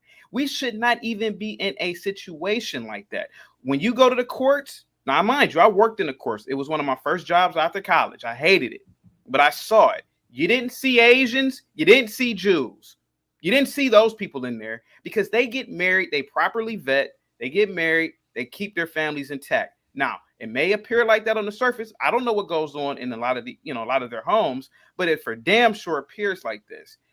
The whole thing with child support can be fixed if men stop slinging tool raw into side chicks. For example, like the baby. That should be shameful what those two idiots were doing the other day in that penthouse. I grew up in the 90s. I'm almost 40 years old. I grew up in the 90s. We didn't let people in our fucking... Can I cuss over here, Bernard? Yeah, go ahead. Okay. We didn't let people in our fucking business. When we were little kids going over people's houses, the mom said, y'all stay in the basement. I'll throw some snacks down to you because you ain't seeing the rest of my house. And what I'm saying is that we were more private back in the day. It's shameful. It is absolutely shameful that we as Black people have come to this. Child support. What to do with... I hear people in the street talking about my baby mom. What the fuck are you talking about, nigga? You're 40 years old. It's not your baby mom. It is the mother. Even the way we word our language is messed up. My baby mom. What are you talking about? And that right there sends out negative frequencies within the universe. This woman should be your fucking wife. She should be the mother of your children. But we sling tool, and mind you, I'm not gonna lie to you, I've been lucky. I don't have, any children, but I've been lucky. But see, the woman that I'm married to now, it was a vetting thing. I'm not just marrying her, I'm marrying the family. There's an expectation on my part. Wait. Time out. The first time I talked to you, you wasn't married, were you? I was married. I never said it. I was married, yes. Huh. Okay, I was about to just ask, did you just recently get married? Nah, well, I've been married for a little under a year now. But here goes the thing. Yeah, I'm trying to remember if I think you lied about a marriage, man. Sir, I'm married, but here goes the thing. Okay, it's a vetting process. You have to vet. Is her mother and father married? Is her grandparents still married if they're alive? What kind of background do they come from? Are they really traditional? See, these are the questions you have to ask as a Black man. Having 3 and 4 children outside of wedlock, that's shameful. And people should start shaming each other. That's shameful. And vice versa too. I'm not trying to just knock the women, the men too. So that's how you stop this child support nonsense. Yeah, will people get divorced? Sure, why not? But most of you Negroes never got married to even get divorced. You're just having kids. And yes, I can say these things because I don't have any kids outside of wedlock. Damn it. It's shameful. And Mr. Fantastic, you know what? You always give me smoke, sir. I want you to do me a favor. Show me a picture of you and your father right now. You're an emotional Black man, and you are jealous of me. Wait, hold on, wait, time out. I missed something. No, he was in the chat disrespecting me. Oh, okay. I'm thinking y'all got. Wait a minute. Easy. Show me a picture right now of you and your father together. Can I? Okay, so I know my thing is posted. Go ahead. I'm not saying that, Bernard. He's talking about being emotional, but he keep talking. All right. Okay, so I was thinking y'all had some backstory drama from some other. No, just the chat. This all started in the chat room. Okay, and it's proving my point about the Black man needs a father in the household. Go ahead. Okay, chaotic truth. You're clowning right now. I'm not clowning. Yeah, that's for real. Thank you for finally saying it, Bernard. Bernard. Go is ahead. A clown. Okay. This is the end result of a man not raised in a nuclear chaotic. Look at fantastic. Chaotic truth. All right, I just muted you. We're not doing that here. You don't know this man's personal life. You don't know his upbringing. You don't know his relationship with his father. You don't know nothing about that. And we hold on. We can't start doing that just because we find somebody who we got some disagreement with. That we just that's all I could tell you single mother raised. Like, come on, like that's unproductive and unnecessary, and that's just a cheap shot that you can always throw in perpetuity, because we know how most black anybody got any problem, you could just throw that out there, because we know how the majority of black households are constructed. So like, no, we not about to do that. So let's pump the brakes. Go ahead, fantastic. You got it. No, And I just piped him down. Now, if you take, I'm saying, though, I know. Hold on, wait. Like Real quick, I kept mine in the quick. chat. I was gonna come up here and let it live. All right, cool. Being that, like you said, if you take a shot, just put the silencer on, and then. Well, no, just I'm keep not even moving. gonna take a shot, man. Just check these people's resume, man. That's all I'm gonna say. I'm not gonna get into it with, like, say, Bernard said, this guy's a clown. Bozo, homie. Just go down the list, right? Barnum and Bailey's. Don't worry about it. But listen, again, this brother right here, man, we got a married guy, freshly married guy, who just admittedly said in his 40s, okay, about to be 40, almost old fella, that's in defense of this vet, bro. Vetting is bro, what are you talking about? It's irrelevant. There's no such thing as vetting. What you gonna do when she say, I don't want to do this no more? Okay, you can vet all you want. Vetting does not in the United States of America keep that woman from saying, hey, I don't want to be married no more. So again, bro, this whole vetting process and promoting black men to get married in the current state of this society, bro, you send them down. You send them down a fucking on a burning mission, bro. You send them on a kamikaze mission. Now, should you be responsible and not be having children? Yes. All right. Unless you go be with a woman, you know what I'm saying, and from a marriage standpoint, not state sanctioned, because you be married to somebody and you guys have a totally monogamous relationship. You live with each other, share a household, all these different things. But if we talking here about, okay, well, you need a piece of paper in order to fucking do this, and then you pretty much sign whatever your assets will be, or currently or will be after you become successful, bro. I can't promote that for any man, black man especially. Okay, that's all I'm saying. As far as this what's the name thing goes, I heard you guys a little earlier. Zac Stacy, again, bro, domestic violence is a common thing. And again, we know here who what. No one talks about. Everybody is jumping on the black man, but nobody's talking about any of these these alternative lifestyle relationships, which the women, okay, outpace every other group. Look it up, don't take my word for it. Lesbian relationships have the highest numbers,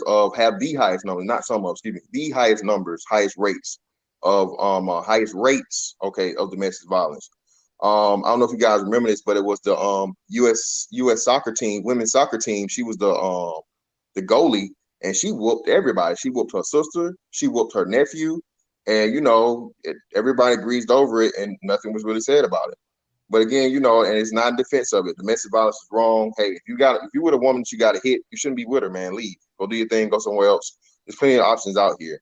But yeah, man, just from this perspective about what's going on here, bro, don't be that guy, man. Like, if you got to hit the woman or whatever, bro, you feel like she pushes you to that point, bro, just leave. Because you're going to be the stereotypical. Now we back in this boat as to where you guys talked about Ray Rice. Who else? Y'all talked about somebody else. And again, I don't know if you guys are familiar with this. Jason Kidd just had issues recently because he became the head coach of the team, and they wanted to bring up his domestic violence issues from over 10, 15 years ago. You know what I'm saying? So yeah, man. I mean, what are we saying here? Are we saying a man you can't make mistakes and become a better person? Or okay, and because a lot of crimes, I mean, we can forgive murderers, we can forgive robbers, but I mean, at the end of the day, domestic violence is just aggravated assaults against somebody that you live with. I mean, that's just the basic raw truth of it. I'm sorry. All right, Kevin, you got anything? I think you're still muted. Thanks. I was listening to Mr. Fantastic. I honestly understand his position. I can see that. Most marriages end in divorce. True. Most relationships don't go well. But what I'm saying is this. There are stats that prove that the nuclear family is better. That's all I'm saying.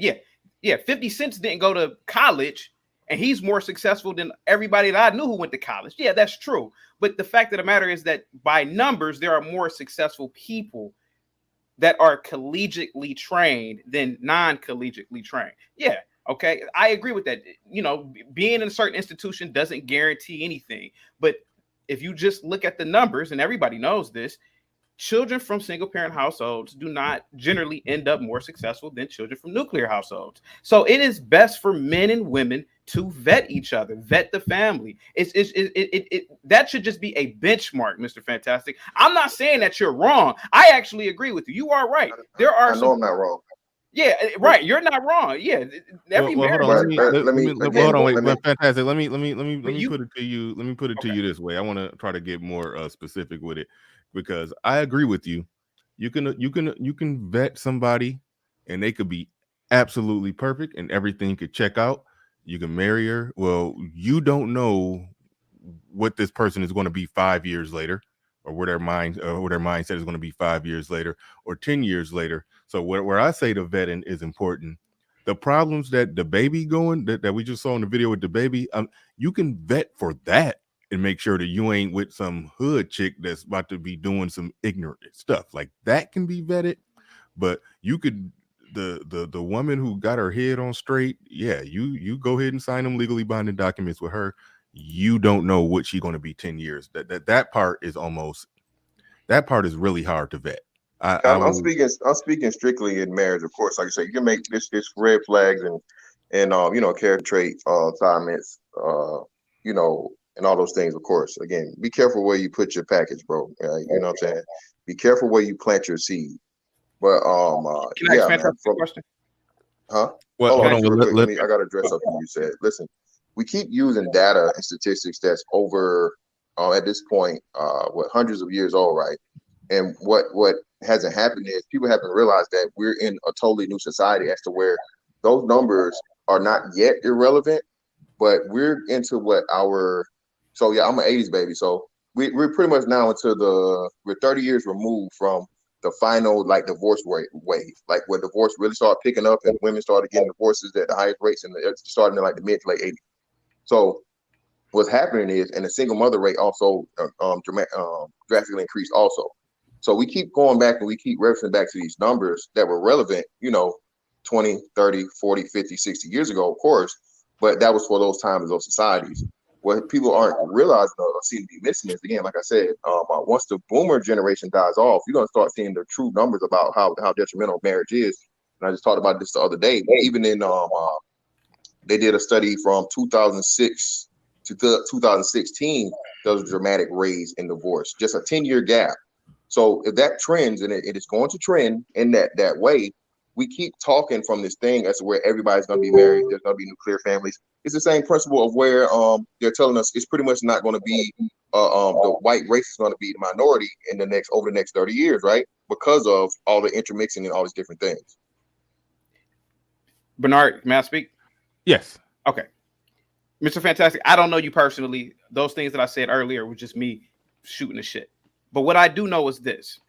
I went to both public and private schools growing up. I actually taught in both public and private schools.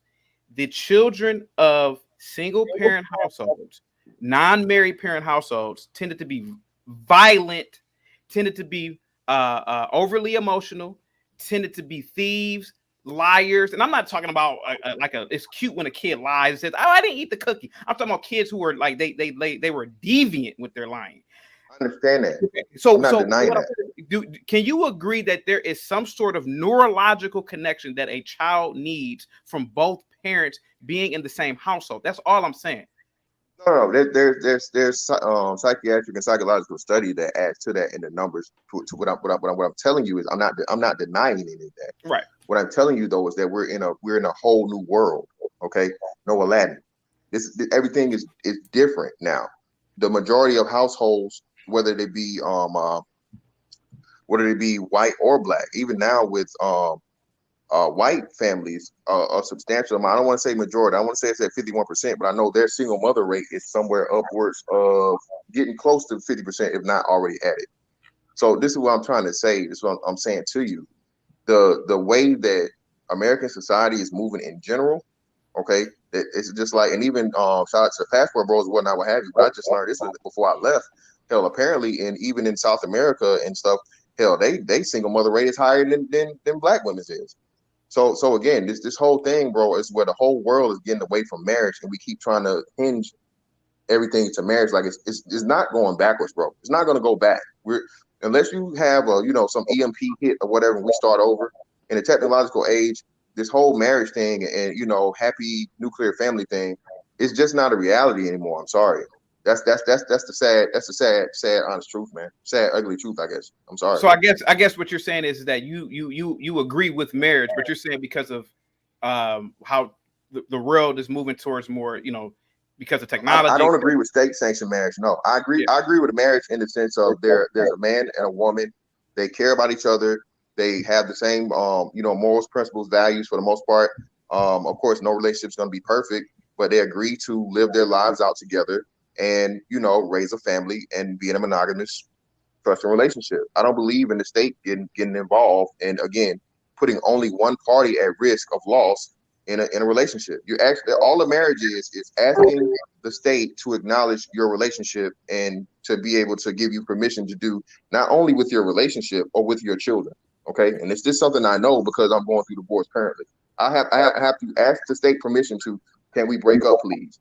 I got to pay them money, and then I also have to let them know, okay, we agree to it. We're mature enough, and we're on good terms enough as to where we're going to take care of all of our child arrangements, child parenting arrangements together. So we don't want you guys involved whatsoever. But I still have to get permission from the state in order to do that.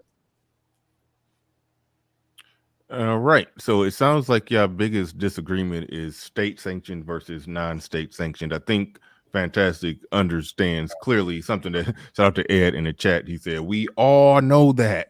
We all know that. Yeah, two people working together is the best way to bring kids into this world and raise children and produce good citizens. I think we all generally understand that. So I think y'all can agree on that one. It's just y'all got the disagreement on the state sanctioned versus non-state sanctioned. But anyway, we can move forward with that. We can move forward with that. Chief Rock in the building. He says, okay, so explain the mindset of a 30-plus-year-old woman that is in a relationship with a man over a period of time who decides to come off the pill without telling that man. Yeah, we don't want to bring up a sore spot in Fantastic's life, so we just gonna keep moving that on as well. Yeah, so yeah. No, like I said, and even the lead attorney said this. He said this when he was talking to Anton, because Anton was saying that, yeah, I vetted my woman and I create the environment that she live in, that so I dictate what she's going to become. And lead attorney said, it don't matter what you do. He said, y'all are good right now. Y'all are absolutely good. He said, I've talked to you. I don't know if he's talked to his wife, but he said, I've seen y'all interactions. He said, I can look at y'all and tell y'all are good right now. But he just told Anton flat out, you don't know what she's going to be. No matter how much you try to, he didn't use the word, but no matter how much you try to alpha your way through it, you don't know what's going to be in the mind of this human being 10 years from now. You don't know. And it's no 10 way. 10 days from now. Yeah, well, no, he pushed it out 10 years, but he said, you don't know what's going to be going on 10 years from now. And that much is true. You cannot plan for that. That it is the level of risk for that. Once you sign those legally binding documents, that yes, you putting yourself at the mercy of an individual and at the mercy of a court, with your fingers crossed that hopefully don't nothing change or switch up. But anyway, shout out to everybody who supported the stream so far. When I looked, I see we got 300. And hey, let me give a proper shout out to Fantastic. I was cruising at 220, and Fantastic came in here and the numbers went up, man. So shout out to, I got to give you your props on that, man. You got me right today. You got me right. Appreciate it, man. I do a little something. I still got a little pull around here. You know what I mean? Yeah, no doubt. Go ahead and drop a Fantastic link in the chat. Yeah. Go ahead and drop RM. Go ahead and drop Fantastic link. He brought him out today. He brought him out. But yeah, make sure y'all hit the like button as well. I see 300 people watching, only 133 on the likes. We should be batting at least over 50% on the likes to view ratios. Let's get that up, and we about to hand it to Mumia Obsidian Ali in the building. Go ahead, you got the floor, you got the mic.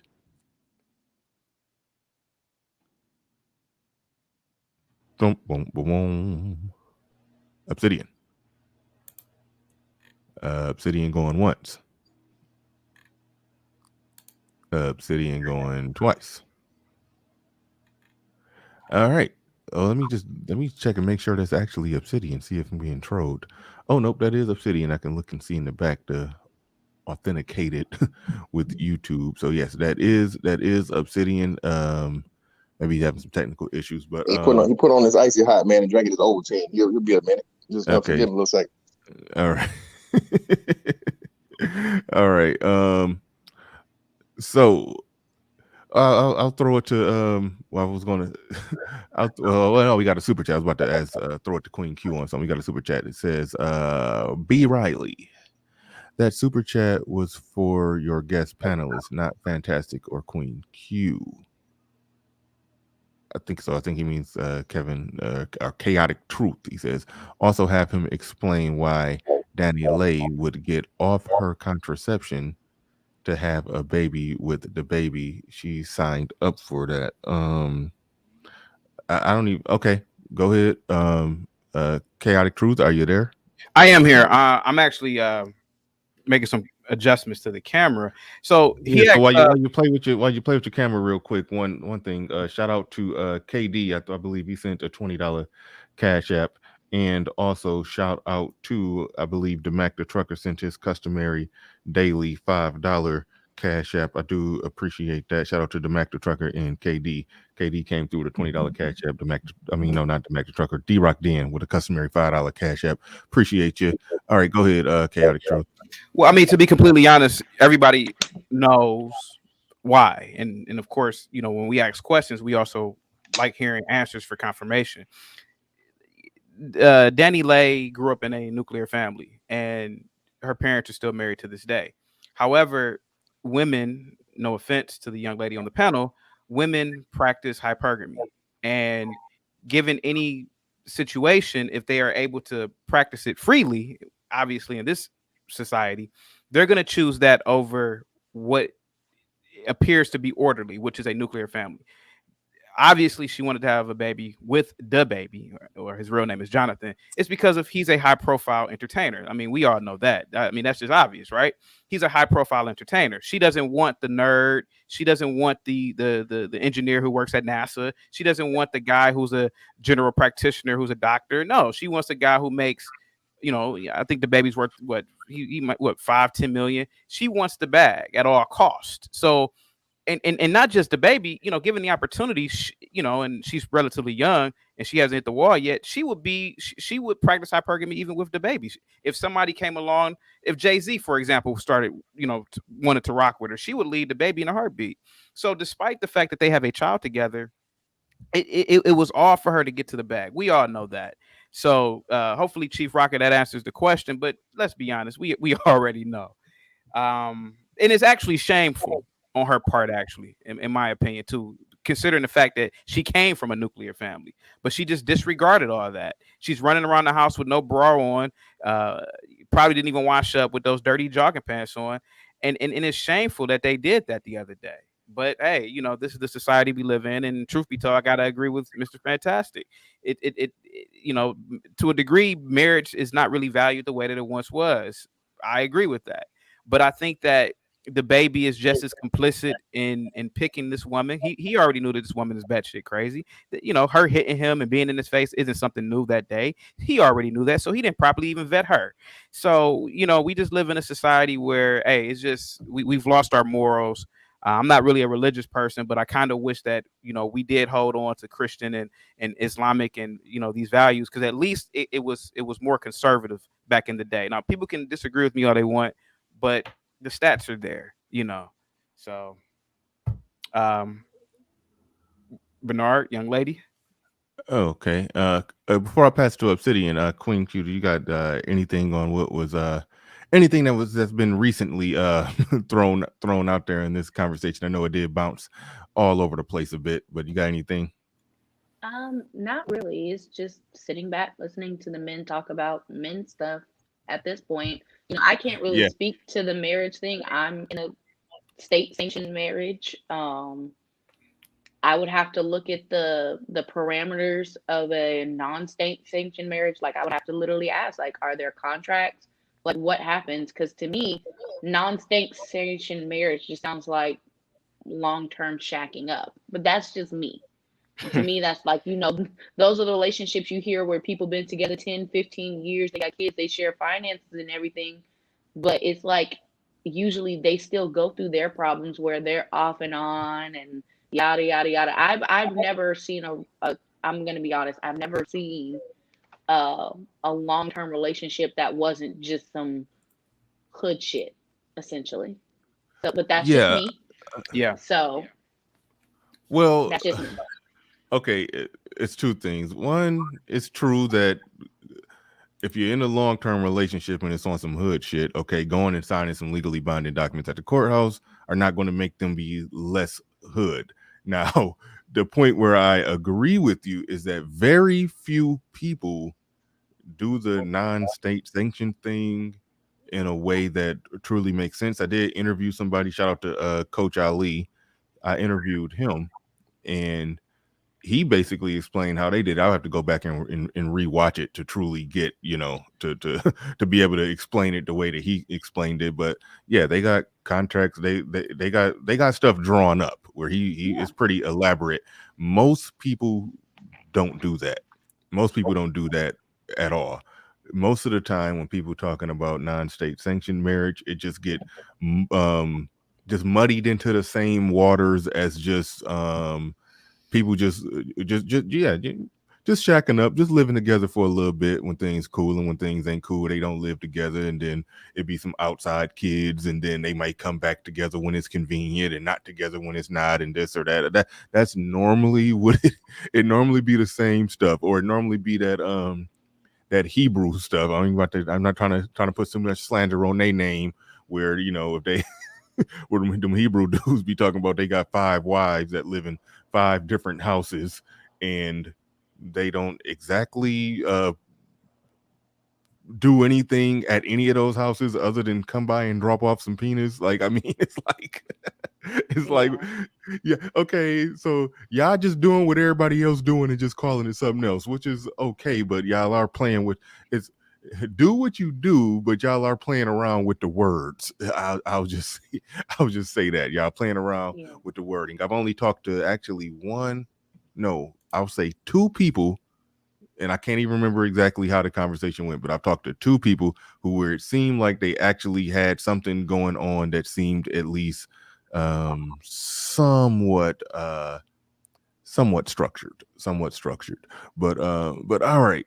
So we about to go to Obsidian, but RM, while you at it, drop the old man's links to drop the links to old man's channel and his books and everything, the whole works. You know the routine, you know what to do. And thank you very much for that, RM. Do appreciate you. All right, let's pass the mic to Obsidian. All right, he ain't playing ball. Today. Fantastic, you came back. Yeah. Oh, wait, I thought I heard him. Okay, well, no, never mind. Go ahead, Fantastic. Okay. Well, to Queen Q's point again, do you understand that, like, they were literally checking up themselves because it wasn't marriage license that back then.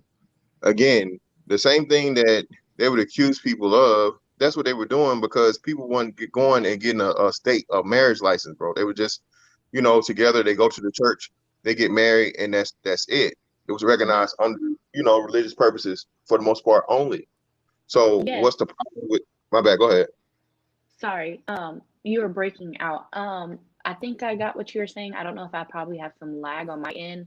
Sorry, I didn't mean to interrupt you, but the thing about it was, back then, everyone knew they were married. There was no, I can, go to this girl, lay up, shack with her, and her parents wouldn't know. Her village wouldn't know. The surrounding towns may have not possibly known. And even then, there was still a standard of honor, duty, and essentially, like you said, religious morality that kept those two together. That's why it worked back then versus now. Um, a lot of relationships, in my humble opinion, fail because too many people marry too heavily out of love. And they don't have other foundations to keep their marriage intact. Like I tell people all the time, like me and my husband's marriage, we have several foundations.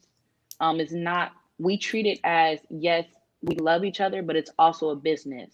Our goals and stuff align and things like that. So in today's society, it's difficult really to, and that's where that, you know, marrying for love thing happens. Because as they said, you could vet somebody, and I do believe in proper vetting. Does that eliminate what you said? Absolutely not. But you're less likely to encounter problematic situations as that's not true. You're less. I'm not saying it wouldn't happen, but I believe that you are less likely. Hold on, but no. Again, you can't say you don't believe it wouldn't happen. It's not less likely. Nothing is less likely because you're depending upon another human being's, like, you just pushing up the day, the minute, the second, the hour. We got to stop telling. And I know I'm not. This isn't an offense to you, but as a woman, of course, you're going to say that. But that's not going to make a difference. And even the woman is in the same position as the man, right? Because women say this, and it's crazy, right? When you think about it. So think about this, right? Women always say about how, you know, oh, before we was together, whatever, but he changed. Men never say that. And if a man does say it, what does the man get told? Oh, well, you should have vetted. You should have known. You should have waited. So it's crazy, even in that situation, as to where, okay, you as a wife, right, are saying this. How many times you heard a woman claim that, oh, he just completely, totally changed, girl. He was so great. He was this, flowers, dinner, this, that, and the other. And then he just, you know, he turned out to be a POS. All right. So again, like I said, even in that position, women get the benefit of the doubt in the, oh, he just changed, but men vet. That vetting shit is dead. It's irrelevant. It's a red herring. It does not work. Ultimately, like I'm telling you, the thing from the station marriage thing or whatever. Look, man, at the end of the day, I really don't give a damn. Do what you want. If you want to go out here in 2021 and get married, good luck to you, brother. You know what I'm saying? Or sister, or whoever the hell. And whatever happens, happens. What I'm telling you though, there's a trend and there's an increase in divorce. There's an increase in people being single. There's an increase in just cohabitation. The world is changing. All right, we got to stop talking about respectfully. Our great grandmothers and great grandmothers and great they dead. They ain't here no more. Okay, that shit, and just like them, the ways went with them. Okay, it's done. It's done. We're the last generation to even see any of that. It would be the remnants of it. And how many of us are even passing that along? So that's the most important part of what people aren't realizing to see. No custom, no culture, no religion, no anything. Custom survives without people carrying it along.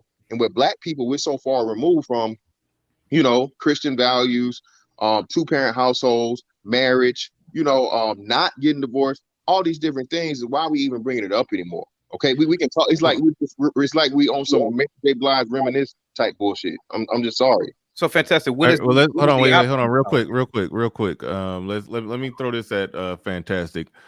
What's the ramifications of it? I know that you probably ain't even, you know, in the realm of even thinking about that right now. But let's just go down that rabbit hole.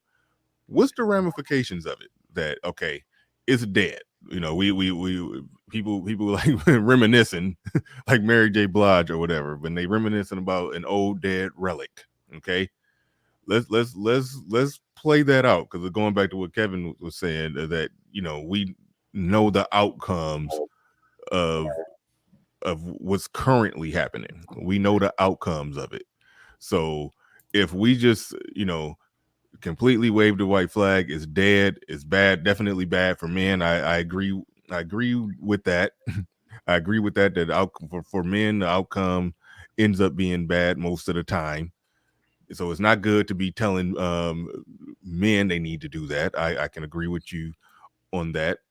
But overall, the in the final accounting, we talking about a society that's going to hell, and it's just going to be law of the jungle and just get what you can out the damn jungle. Like, is that pretty much where you at with it?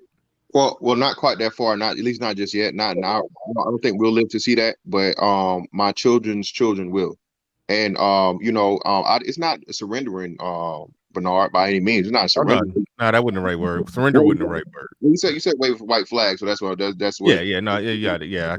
just remove that part. Yeah, I wouldn't say this. Even so, it's just adjusting, man, and adapting and evolving. I mean, people do it all the time, and people do it, animals do it. Hell, even viruses do it, right? So you have to see what's the best possible situation for your survival. Now, are things going to be, because hell, hey, you just think about it, right? Hell, it's cool for you to whoop your kids, but you whoop your kids nowadays, what happened? You go to jail. You know what I'm saying? There's a strong possibility, and we hadn't made that. You had to make the adjustment and adaptation, right? Just like you made the adaptation to something simple as that, or even let's just say something you used to do, even 10 years ago, 20 years ago, 10, 15 years ago, there were no dating apps. There was no Tinder. There was no Black. There was no, none of these things. But what have people always done? You adjust. So I'm telling you, as a man, you better learn to adjust and do not fall for the bullshit about, oh, well, granddaddy, grandmama, great. No, man, no, brother. And again, they had the advantage back then because women didn't have the power and authority that they have now. Again, man, people get, even if you laugh at stuff like this, men get laughed about getting whooped every day, man. A man gets kicked in the balls by a woman, or he gets beat up by a woman. I know, Bernard, you remember that video of that the big ass black girl that she was dealing with some skinny dude, and she just whooped him, Molly walked him in the street, Bernard. It was on World Cup. This was like I remember that. Yeah. Who said, oh man, she doing that man wrong? Oh, that's domestic violence. No, of course not, man. Again, that's why I say it's gonna seem messed up. But like I said, at the end of the day, shout out to Ramil, just like y'all offended by pump and dump. I say we stop using domestic violence, man. Domestic violence it's just, again, when it's the man when it's the man that's the victim, no one cares. Or the woman that's, even if it's a woman that's the abuser, no one cares. Again, the highest domestic violence rates are in lesbian relationships. Look it up. Don't take my word for it. Look it up. Highest rates. Okay. I'm not saying that's the most cases. I say rates by percentage. Okay. So I'm speaking this clearly, so you can't try to, people try to say I'm claiming I know rate and the amount are two different things, but the rate is very important. So that's what I'm trying to say, man. Is we're in a new world, and you have to live a new life. If you walk up, Bernard, a motherfucker walk up to you with some Stacey Adams, a pocket watch, and some straw in his mouth, you gonna be like, hey, bro, hey, what's up, man? What you looking for, the juke joint? What you trying to do? You know what I'm saying? Like, brother, ain't no juke joints around here. You know what I'm saying? That's all I'm saying, bro. And I know people are gonna, be slow to it or whatever. It's gonna seem, hyperbolic. It's gonna seem drastic. Gonna seem extreme. But people do it all the time, man. I'm just telling you, bro. This whole marriage thing, we gonna make it. All right, like hell, listen. I am the result of divorced parents being raised by a single mother. I can tell you this: I'm one of the greatest motherfucking fathers, pound for pound, of all time. Okay, due to what? Having a shitty father. So being that I had the worst example of what a father could be, I knew exactly what not to do. I know exactly what to do for my children, and I do that. I'm living example of that. So just like people do that all the time, we gotta stop, especially against other black men. Oh, you a single mother, bro? Stop. Come on, dog. Again, it's plenty of people, and these numbers that keep being used have hundreds of years of advantage. You got to start coming here forward, and we got to see, look 100 years forward, and what the number's going to be. You know what I'm saying? And I just don't think people are looking at it in that lens. We keep trying to hang back to, our mamas, our daddies, our grandmas, and all this sort of thing, and the brother is just dead, just like them, respectfully. All right. Chaotic Truth, was you trying to jump in on something? Yeah, I just wanted to ask, what is the best alternative, though, Mr. Fantastic? I mean, if people are still going to continue to have children, so what is the best alternative? And if you're saying that marriage doesn't work, and like I said, I'm always open to hear. I'm pretty sure anybody else is open to hear theories, but what's the best alternative? Well, the best alternative is this. The best alternative is you get with a woman that you can stand, okay, that can stand you. You guys have some modicum of similar morals, values, like I said, culture, whatnot, whatever you want to be. But hey, you guys get in a relationship, you try to make it work, because again, that's all you're doing, man. Again, like you said, Kevin Sales, I'm like Chaotic Truth. I'm sorry. The majority of marriages fail now. we're in a society where the majority of marriages are failing. So if we're in a society where the majority of marriages are failing, and less and less people are getting married, what is the outcome going to be? It's like if you're trying to speak against anything against the facts, what are you doing? You're literally you know, you're literally fucking insanity. You're literally, that's the definition of insanity, trying to get something to work that you know don't work. Everything. So again, all you can do, bro, is adjust. I mean, people can't stop having kids. We know you niggas can't stop, you know what I'm saying, going raw and skeeting up in chicks. I mean, hell, hey, it's a wonderful feeling. I can't blame you, but do it responsibly. That's all I can tell you, man. Like they tell us, I've been doing this military thing for the longest time, bro. Hey, you can be stupid responsibly, bro, and that's pretty much how it's going to be moving forward. Sorry. All right, Pablo Fresco Bar in the building says, I agree with Fantastic on most things except for them big girls. Shout out to Pablo Fresco Bar. I don't know why every woman that's 130 pounds is big to you, little federation. I'm just saying. I mean, Pablo, I think Pablo said he's 6 feet, right? Pablo said 6 feet tall or something, but he was I think he said that. Yeah, Pablo only benched like 125. We got to get in the gym, Pablo. You got to, you know what I'm saying? You got to, come on, man. Come on now. All right, let's see if Obsidian is in commission.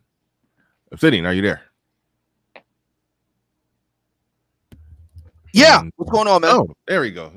What's going on? What's up? How you feeling? Feeling great. Welcome aboard. Yeah, I really don't have much to say about the ex-football player. I think that's idiotic.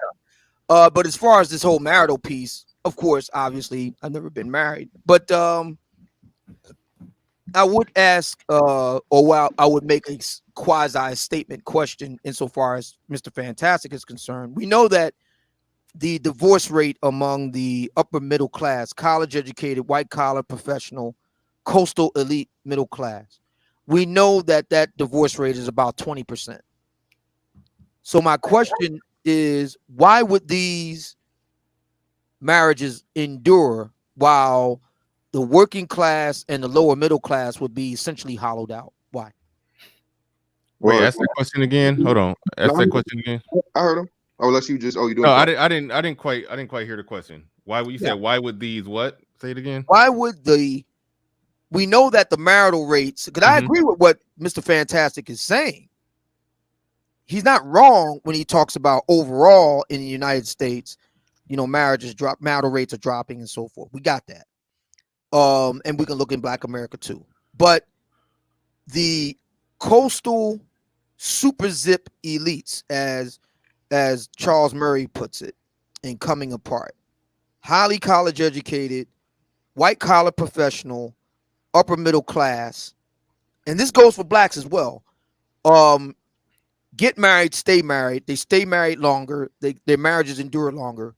Why would that be? Well, it's easy. Oh man, I mean, financial incentive. I mean, those women understand what, and then also I forget who it was, but no, I don't know if it was on your platform or someone else's, but also another thing that they talked about is the people that get remarried the most are those same people, the upper elite. So even though they get divorced, they also have some of the highest marriage rates. So it's incentive. That's all it is. It's a financial incentive for them to do it. That's the, but like you said, even when we speak about that though, what percentage of people are those? That percentage of people, like what we're talking about the 3 or less percent of the population. So that's 10%. What my bad. Go ahead. Oh no, I was probably saying roughly 10% if he's talking about the upper class. I think that 10% is $100,000. I think $100,000 would be somewhere just starting to hit upper middle. So when you're talking about the people you're talking about the sub 5%. So yet again, like I said, realistically, I understand the goal for every man should be, hey, make as much money as possible, be as successful as possible, be as dominant and powerful as possible. But how many men are actually going to make it to that top 5% of the world? Yeah. So Obsidian, do you agree with that you're talking about the top 5% of people? I don't know the exact numbers, but it wouldn't surprise me. In Black America, definitely. Black America, Okay. you're definitely talking about the top five. Um, But I agree with Mr. Fantastic and others. I think even Kevin talked about this, and I agree. For the rank and file black man today in 2021, you really don't. There's really not much for you in getting married. And to be fair, I'll say the same thing for the women. I don't think that there's much for you if you're. Let me put it this way: if you're a working class guy, blue Henry type, blue collar guy, there's really nothing. There's no incentive really for you to get married. To tell you the truth, and I would say the same thing for his counterpart on the other side, and that probably explains why you don't see much marriage happening today in the black in the black working class. It's very rare now. Mm-hmm. I mean, the biggest cohort of bachelors in Black America come out of the blue collar class. Most of your college educated class brothers, not all of them, but most of them tend to be married or have been married and divorced. I'm talking about guys never married at all. The majority of them are coming out of the blue collar class of black men. Mm-hmm. If you say there's no incentive, if okay. I, Oh, go ahead, Queen Q's. I was about to throw something out there, but go ahead. if I may speak to this subject real quick, I don't know.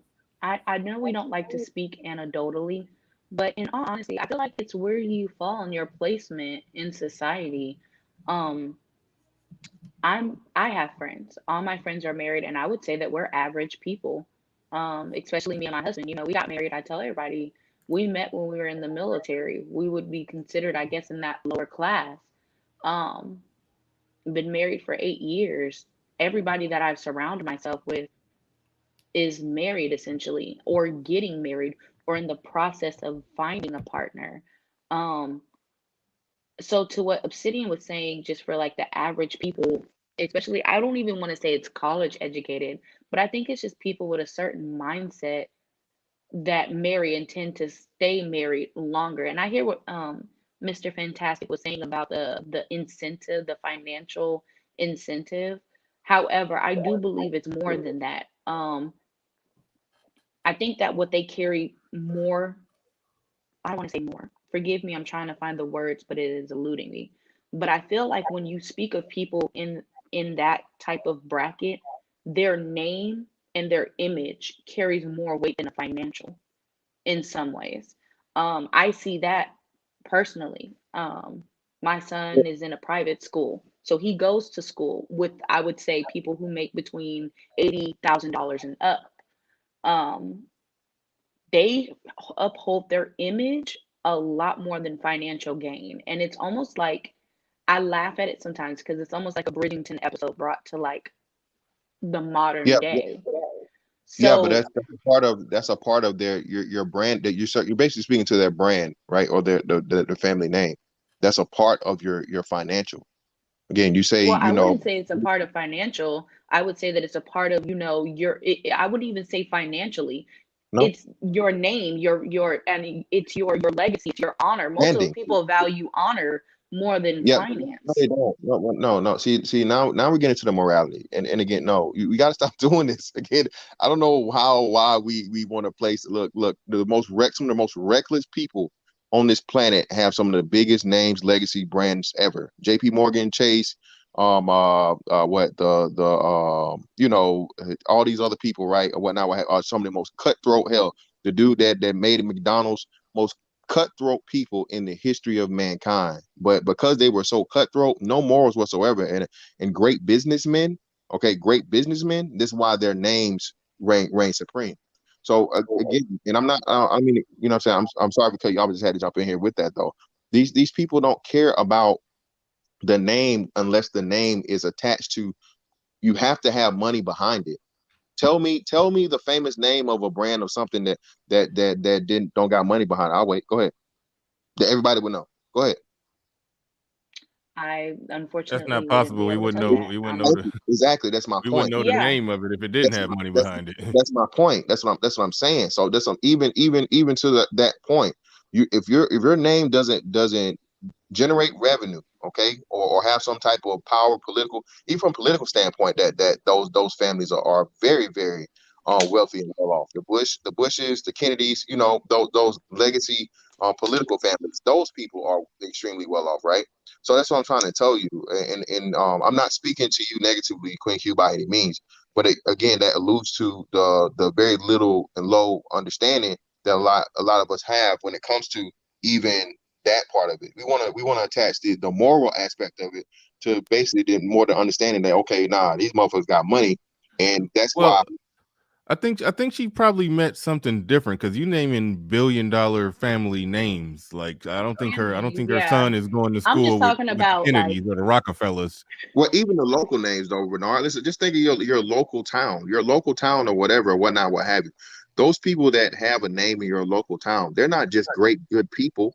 They give something to the community more likely than not from a financial standpoint. That's why the name means something. I get what you're saying. I get what you're saying. All right. E Capone in the building says, I got 5 on it. BR. Appreciate you dropping 5 on it.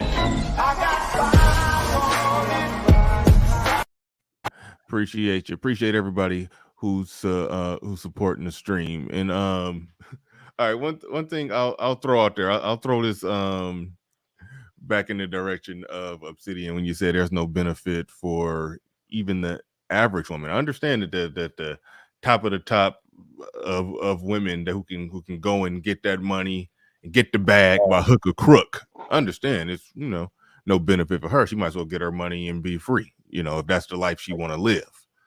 But when you talk about the average woman, no benefit from it. Not much benefit from it from her. It sounds like you in some disagreement with Kevin Samuels because he makes the case every night that that average chicks need to be pairing off with that average man. So and he makes a pretty sound case. so what's your case in disagreement to Kevin Samuels' case that they should be pairing off and finding a man because winter is coming? Well, I mean, the problem with the argument is that it's too reasonable. See, the argument you, Kevin, and others have argued that, financially it makes more sense and all that, but it's more than just that. Marriage, and this is, and here I lean on Promises I Can Keep by Eden and Cephas. A lot of women have a view of marriage that's a lot different than one of just utilitarian need. It's about desire. It's about pleasure. It's about being able to enjoy somebody, more so than you needing somebody to survive. And a lot of these ladies are in a position to where they will have workarounds. One of them is, partnering up with cousins and aunties and sisters and living at the grandma house and all that. That's one way that they'll get around it. Another way, obviously, is through, generous welfare state benefits, and so on. And they will get around the need to get with a guy that may provide something, but it isn't very enjoyable. That's something that's another thing a lot of Black Americans are kind of wary about admitting, is that not all of the marriages that back in the day were happy ones. They were marriages of convenience and necessity at a time of great stress and turmoil in Black American life. There is a model of marriage today that's known as hedonic marriage, and as Mr. Fantastic pointed out, the financial incentive is very strong among the upper middle class, but so too is the hedonic model, being able to enjoy, life's pleasures with somebody else that enjoys the same thing you enjoy and stuff like that. That idea is something that has pervaded all levels of American life, but it's not achievable for all levels of American life. Mm-hmm. All right. Dang it. You said a lot. It was something in the middle that I did want to respond to, but I got lost in it. Anybody want to exactly respond to that? Chaotic Truth, are you there? Okay, I think I'm here. Okay, yeah. Did you want to respond to anything that's been said? You've been quiet for a minute. No, I agree with everything Obsidian says. I don't think I have anything to say about his talking points. Okay. Yeah. Yeah, I can't remember exactly what you said, because like you initially started with the premise that there's not much benefit, but then you said it makes too much practical it makes too much practical sense, and then but they are in they're in a mindset of state of not looking at it in terms of it making practical sense. I always look at it like this, and I always say it's a victory for our talking points if they get to the point where they're saying, yeah, it makes sense, but this is what I want to do anyway. I want to live my That's a life. reflection of how marriage has changed in our society. It's changed from one of necessity to one of pleasure. Now you can make the case that, well, you ain't in a position to experience pleasure. Well, okay, good luck with trying to sell that idea that is so pervasive. I mean, because where do we stop? Are we saying that they shouldn't have big screen TVs too? Are we saying that they shouldn't have Michael Jordan Air Jordan sneakers too?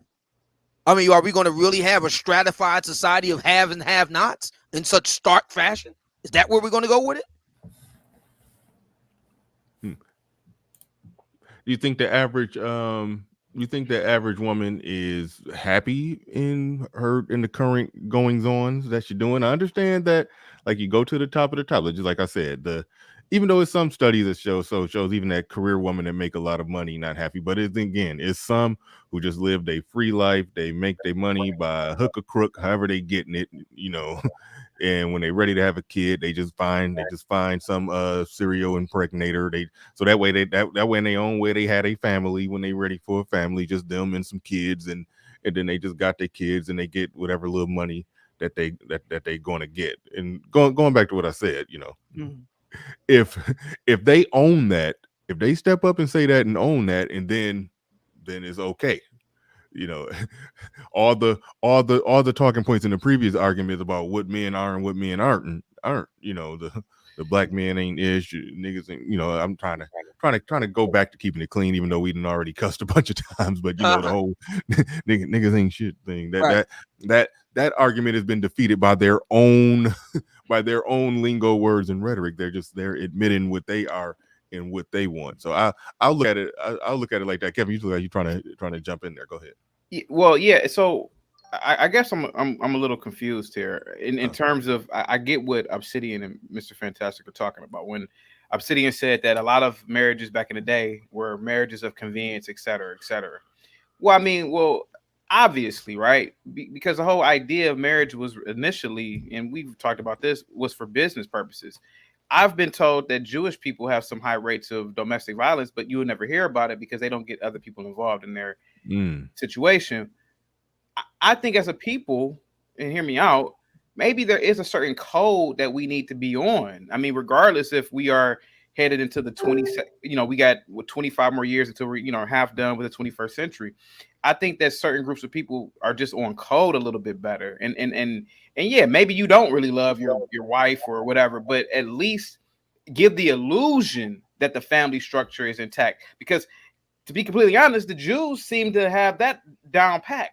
The Asian Americans seem to have that down packed, regardless if they really may not like their spouse or not. It just it sets an example, when people are at least being professional. You could be an asshole, but as long as you're professional, business runs smoothly. So I don't know if that makes any sense to anybody, but maybe we need to have a codified set of behavior. Right. Queen Q, it looked like you had your hand raised for a second, like you was trying to get in. You're going to need a whip too, in addition to that. I mean, you said you need a quantified set of behavior, but you also want codified. Yeah. Yeah, but you also going to need a whip with that. All right, go ahead, Queen Q. To the point that Chaotic Truth was making, I do believe that there needs to be a code that happens, but it starts within your household. Like, these are conversations me and my husband had well before we got married, and we talked about our disagreements and how we would handle those type of situations. We don't let anything leave our home, and that seems to be the primary thing that goes on in a lot of relationships. Um, Forgive me, but I be on Clubhouse a lot now, and when I go into those rooms, I realize that it's not so much social media, it's everybody wanting to talk to everybody. Everybody wants to be in everybody's business. So like when I go up and if I speak, they'll try to ask me questions about my marriage. And as soon as I say, I don't want to disclose certain information, it becomes, oh, well, you're not being a truthful type of thing. So I think that the way that some people perceive it is an event to be truthful and tell the whole story, we give out way too much information. So like me, for example, on social media, I may post a picture of my son here and there. If we go on vacation, yes, that's all you're going to get out of me. I'm not on there posting my daily meals. I'm not on there taking pictures like that and anything like that. Um, I think that people are too open nowadays Yeah. and nobody knows how to be private, especially when it comes to relationships. I tend to notice that everybody wants to be claimed, everybody wants to be out in the public eye, everybody wants to put everything out in the open, and there's a lot that just needs to be done behind closed doors, and people aren't doing that. I wanted to touch on. I know the subject has passed, so I won't touch on it. Go ahead. But No, that go that ahead. was Do it. all.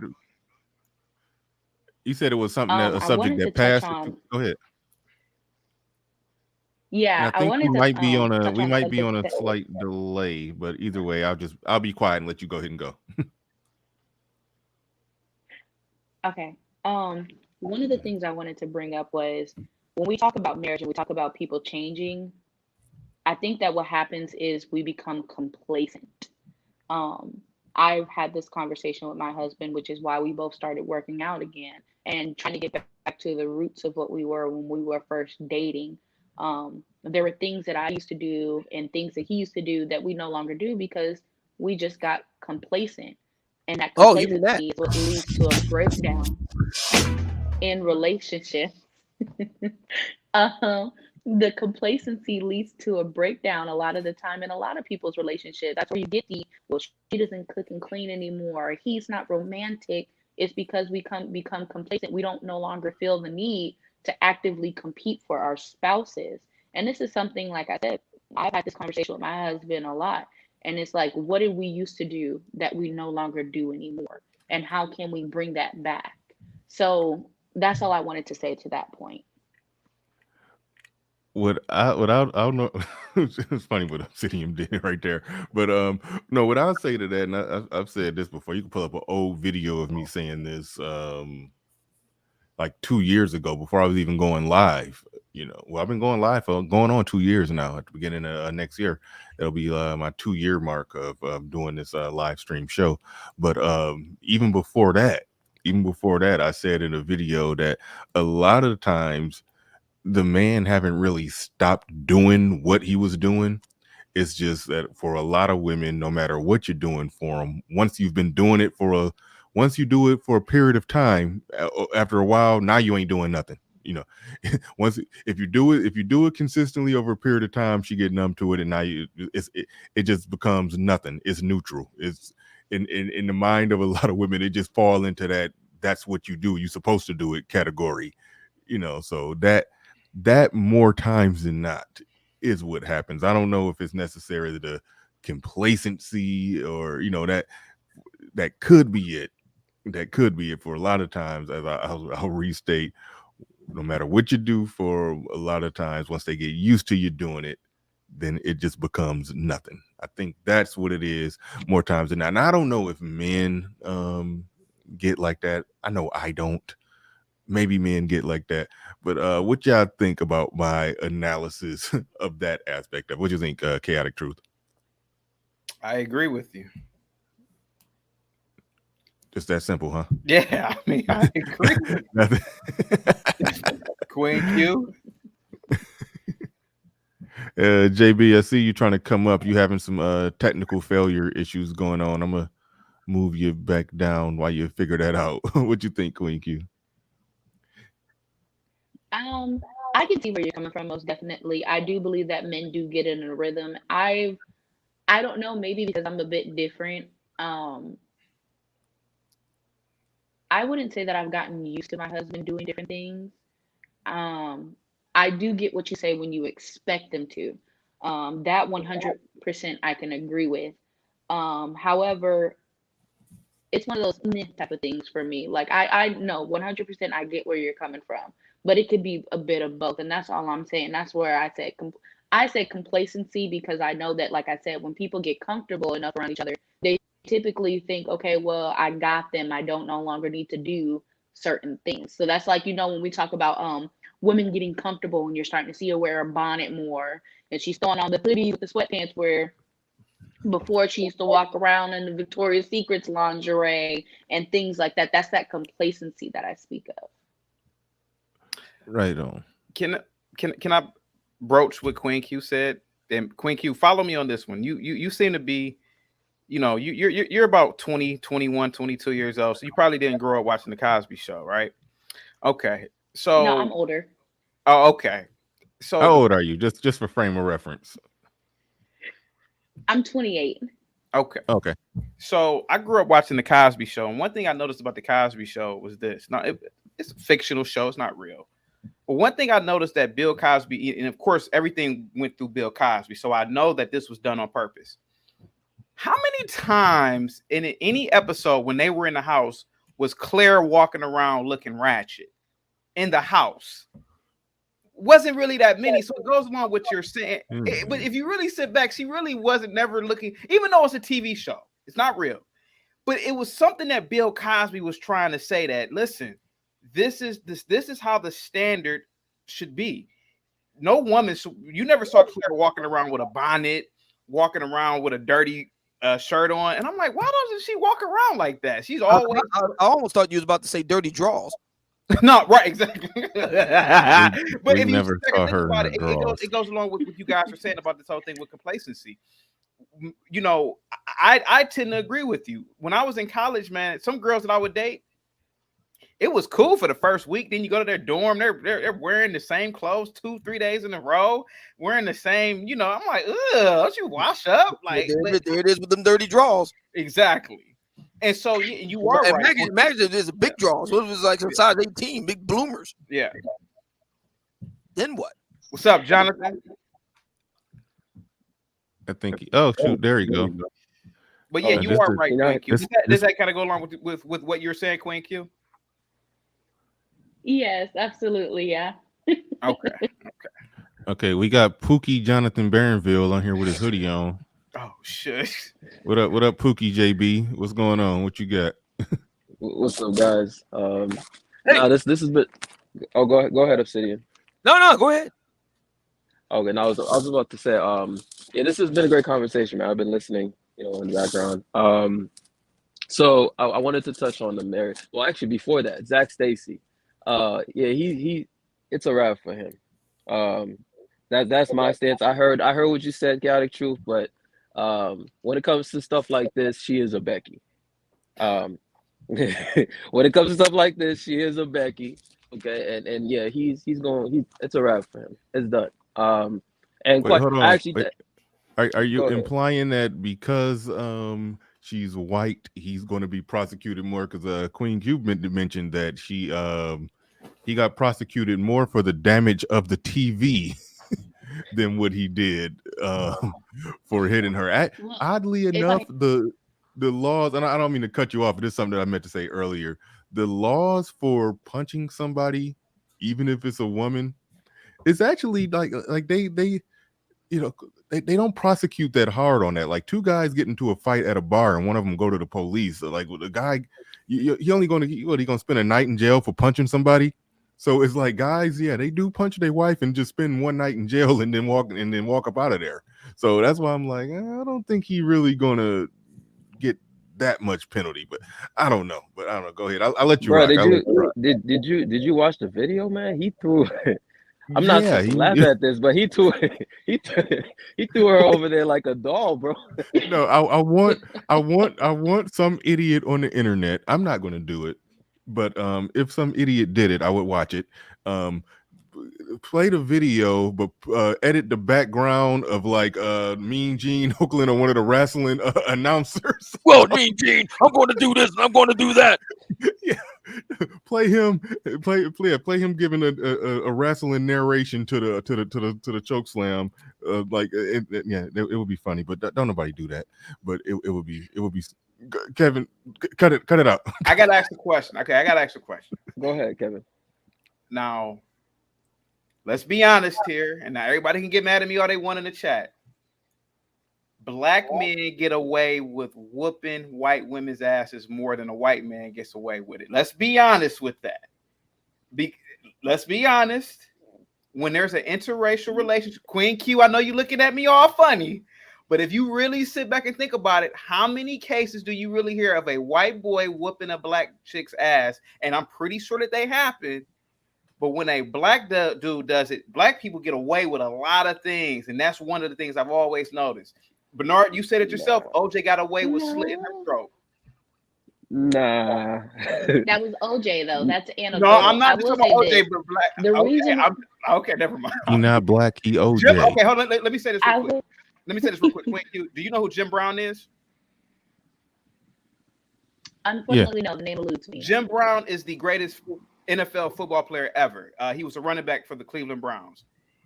Listen, I wasn't born when this happened, but a lot of old head black dudes have always told me this. They said he used to whip white women's asses all day, every day. The police couldn't stop coming to Shaker Heights. And he is still put on a pedestal. If Jim Brown would have been white, whooping a black girl's asses, he wouldn't be in the Hall of Fame or nothing. Let's be completely honest here. But wait a minute, Jim Brown was expert in whooping At what? I'm sorry. I'm going to have to disagree with that only because you're using Jim Brown, who I'm assuming, as you said, was an NFL Hall of Famer. So he's the greatest football player of all relevance to. Okay, so that plays into that role of why he gets away with it. We got to stop comparing regular individuals to celebrities. There's a lot of things that celebrities get away with. There's a lot of things that people who are athletes, pro athletes at that, get away with. I'm going to be honest, and I'm going to say, too, what I was stating before was, I don't think the real reason why you hear a lot about white dudes beating on black women is because black women will throw hands relatively quickly. That is one of the things that we do have a status for. Like, what happened with Chad Wheeler? Where were the hands in? Where were hands thrown with Chad Wheeler? Well, you got to think about the only hands that was thrown was from Chad Wheeler, not to Chad Wheeler. Now, Obsidian. Now, to be completely honest, Chad Wheeler. But to be completely honest, Chad Wheeler is a large dude. So I don't know. But so are a lot of black women. There are a lot of black women that are bigger than him. There are a lot of black women that can hit the A gap.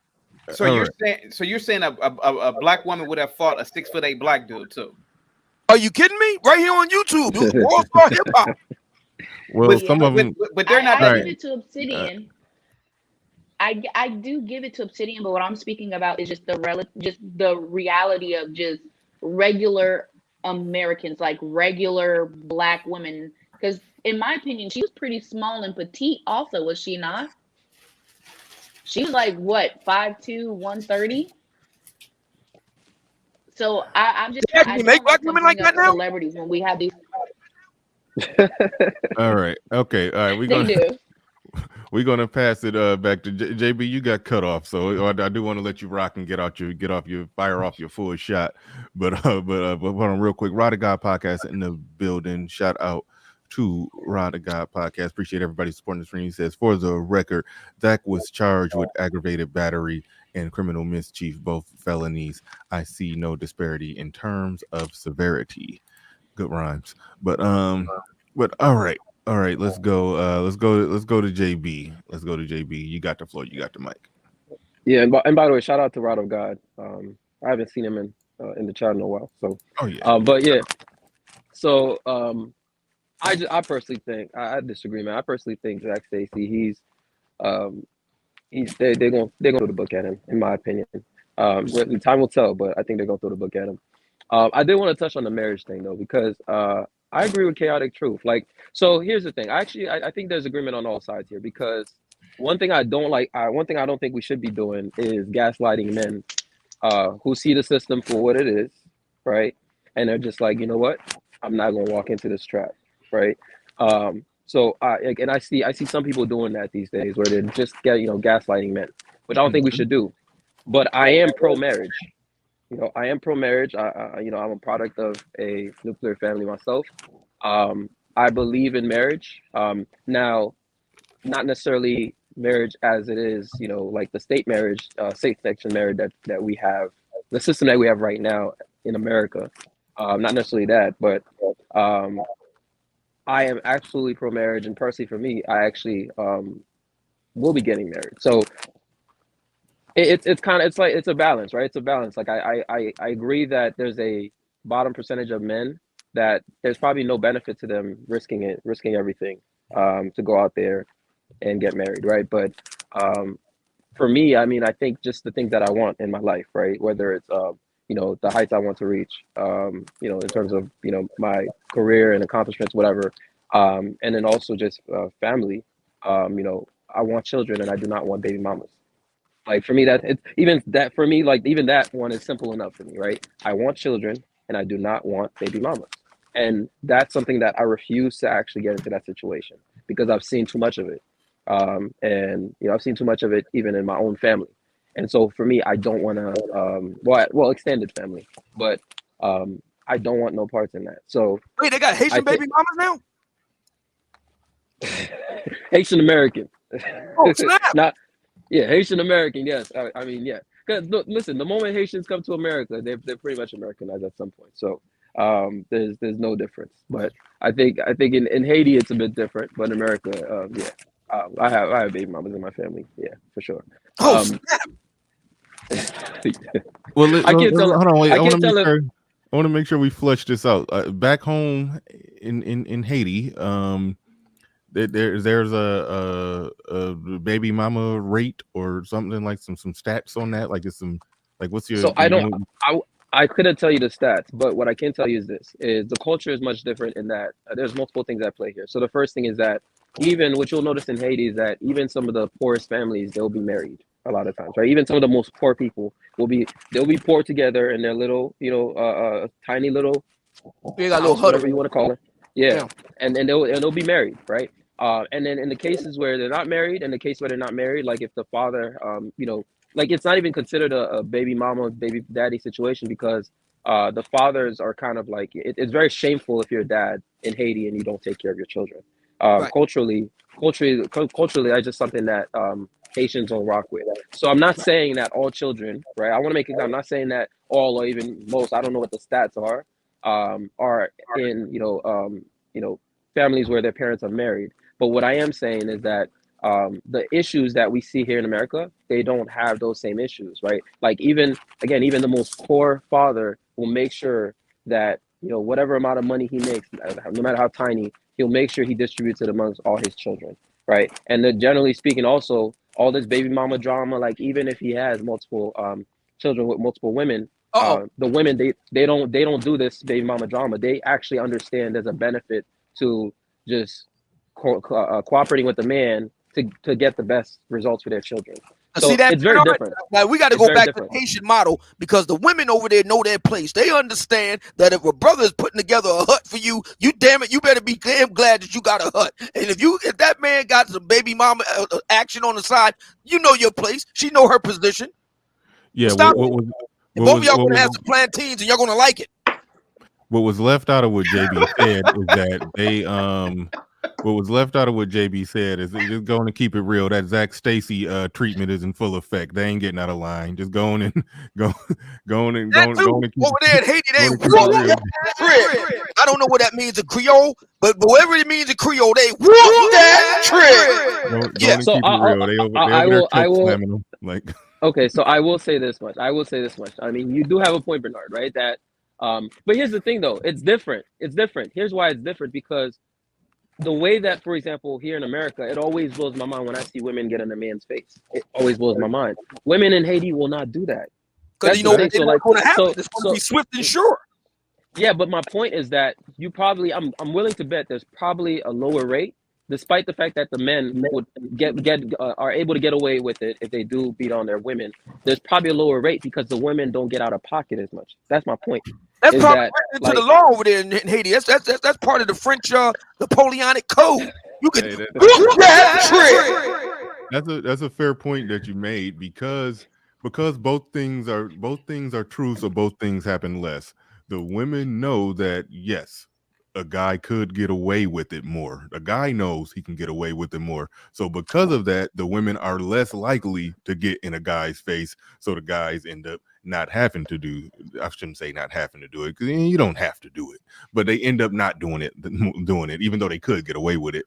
They're those that are on the edge. I always say the dude who just crazy and go hit a woman because the wind blow, he just gonna do it anyway. But the dudes that's on the edge that typically won't do it, but if you're, the I ain't a killer but don't push me types, those ones are not those are the ones that are not doing it in Haiti because they not pushing. Didn't my man's up there? He didn't a little while back. He talked about how his dad had a cane. They make special canes out of cow leather or something like that. Oh no, that was for the children. But that's for the children, man. No, it was for the children, but I'm sure it doubles as a. Nah, see, actually, nah. Like I don't see men using a iguaz on their wife or their woman. They're not doing it. The what about a rolled up newspaper? Listen. The thing is, if a man's gonna put his hands on his woman in Haiti, he's probably just gonna put his hands, right? But what I'm saying though is that let me know when I can fire off because I ain't gonna be here long. All right, Ed, I got you. So here's the thing, right? I actually just dealt with this like a couple of days ago, right? And Bernard, I know you guys on the panel haven't met me in real life. Bernard has met me in real life, right? I'm 6 feet tall, right? And I'm not a big dude, but like I'm a slim kind of dude, but I'm 6 feet tall, right? This little chick, like we had a little, we were in line for something. She thought I had skipped her, I didn't, and she got all up in my face, and I'm looking at her like, again, this stuff like that would not happen in Haiti. Like, even if I did cut your ass, like in Haiti, you're not doing nothing about it, right? You should have whooped that trick right immediately. Like, I was just looking at her, like I'm looking at her in front of me, and I'm like. You should have whipped out the belt just like that. I can end you right now. Anyway, so that I think that's the thing, is that the mindset is different on both sides, because the women understand that your man will check you, right? And he could actually take it to that extra step if necessary. They understand that in Haiti, and you rarely ever see women. In fact, what a woman will do in Haiti more likely is she will get like a male family member or something like that, if she really has some kind of conflict with you, to go handle that with you. That's how they handle it in Haiti, where they'll get another man to go handle that with you, right? But a woman just will not get in. I don't even think I've ever seen it in Haiti, to be honest with you. I don't actually. Now that I think of it, I don't think I've actually ever seen a Haitian woman in Haiti get in a man's face. I don't think I've seen it once. Have you seen anybody over there sweep the leg? Nigga. Okay. All right. We about to pass it to Ed. JB, whatever leaves you walking on, we kind of can hear that. It's like crunching when you walking. Like, I don't know. Yeah. I don't know what that is. And shout out to Lesson Burned. He caught the subtle shade when he said, "Yes, Bernard, other countries have stats." I was sitting there implying, do they even keep up with out of wedlock birth rate over there? I was basically taking shots at a third world. Well, they don't. We do. We keep up with they stats. That's a part of American imperialism. We got to know what the fuck they doing. So yeah, we know. How you think we know these Colombians are 85% out of wedlock? Right. So anyway, ahead, overall, you got it. Take it from whatever part of the show, whatever time you got it. So I'm probably gonna get this out, and then I am gonna bounce unless somebody got a question for me, because I just wanted to jump in here real quick. First of all, Jonathan, I've been listening to you over there in those network shows, so I appreciate you bringing an air of common sense to those, and that's not no shade at the other folks, but we need not only a male perspective, facts perspective, but a male common sense point of view and a good representation over there. So I appreciate that. I have yet to see you misfire, and I believe you said you were 27 years old, so you're like the last vestige of millennials before the Z's take over. So I just want to take the opportunity to say that. That is appreciated. Appreciate that, Ed. Yeah, and so with that being said, on the marriage thing, I'm gonna be real quick about it. That what we all can agree on is these laws are fucked up, and they're not. They don't incentivize for men to get married. And if you're somebody that cares about marriage, whether you're more in the, I understand marriage is a BS deal, but I come from that. That's an ideal that I plan on upholding if I have children. But I get it, which is what I heard Jonathan say, versus other folks are more on the, you need to make yourself wise to the occasion and then vet women and all of that. And the culture is an issue, but that can be overcame. because that's the argument when you see people that are accused of like kind of pushing marriage. But what we can are the dudes that are on F marriage, you know, pro cohabitation. I've heard angry men talk about this. Fantastic kind of spoke to that.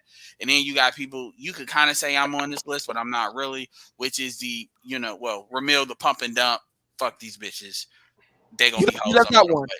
You left out one. What? Hate effing. Okay, that would be to the left of the pump and dump. So that's actually good. Yeah.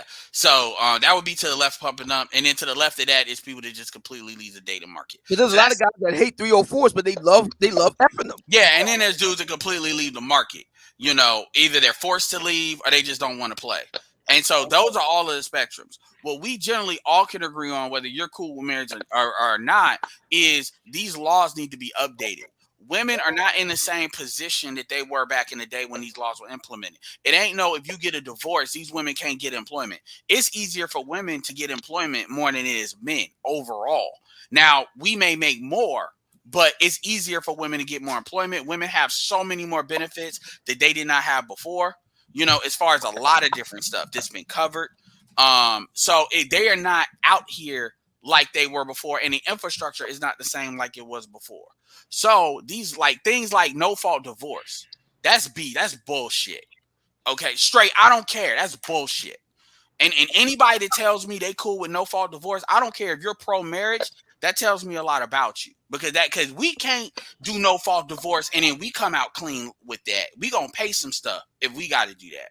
Another thing too is I give more latitude to women that are in these marriages at least 10 or 20 years, particularly 20 years. If you basically see a kid from birth to kind of like their late teens or something, I understand you deserve a payout if it don't work out. So I'm not on this, it's got to be men first. But if you get into these marriages with dudes that are already established and in 3 years or 5 years, you bouncing out of them, you need to go by what you came. The only thing you leave with is the game that dude gave you. And we need to start. Another thing is with child support.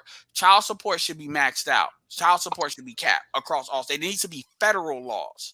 And we all can agree on that, because the dudes that really care about marriage want more people to be married.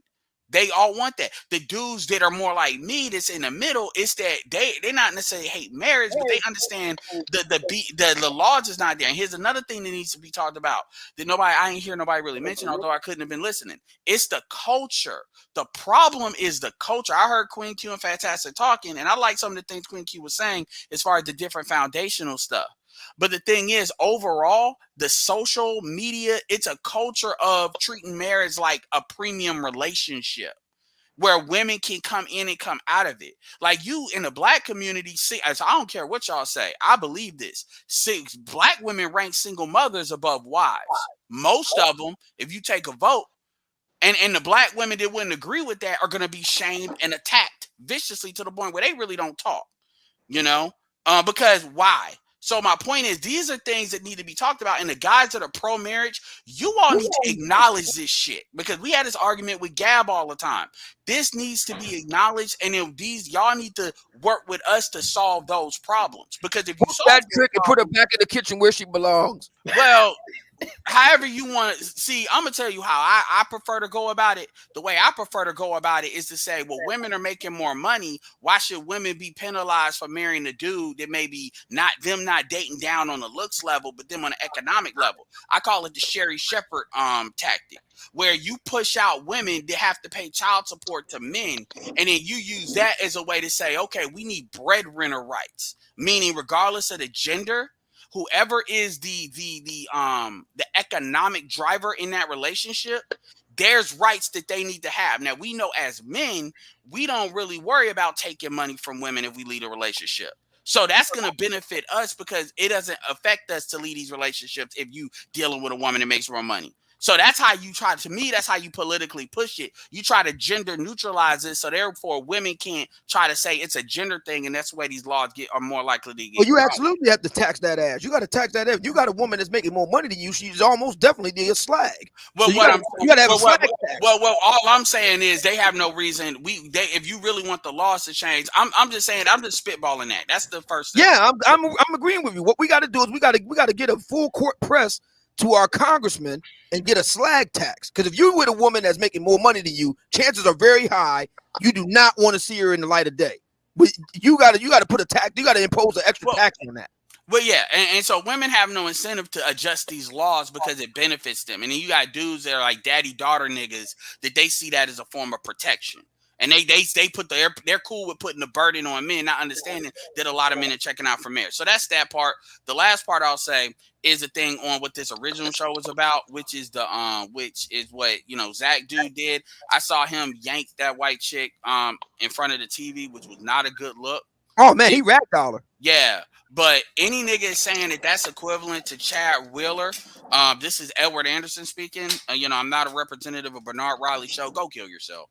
If you're gonna sit there and compare him doing that to what happened with Chad Wheeler is BS. And what Chaotic said about you said white men get more heat for beating up black women than black men get for beating up white women. Dude, you have the birth of a nation. Do you understand how much terrorism has been done? You have whole towns. That was before TV though.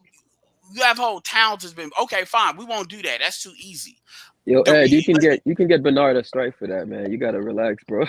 Yeah, well, yeah, okay, but number one, that was a dudes, so typically, people don't Bernard get a strike for suggesting that we need to put the women back in their place, which is back in the kitchen on their knees. No, he was talking about me.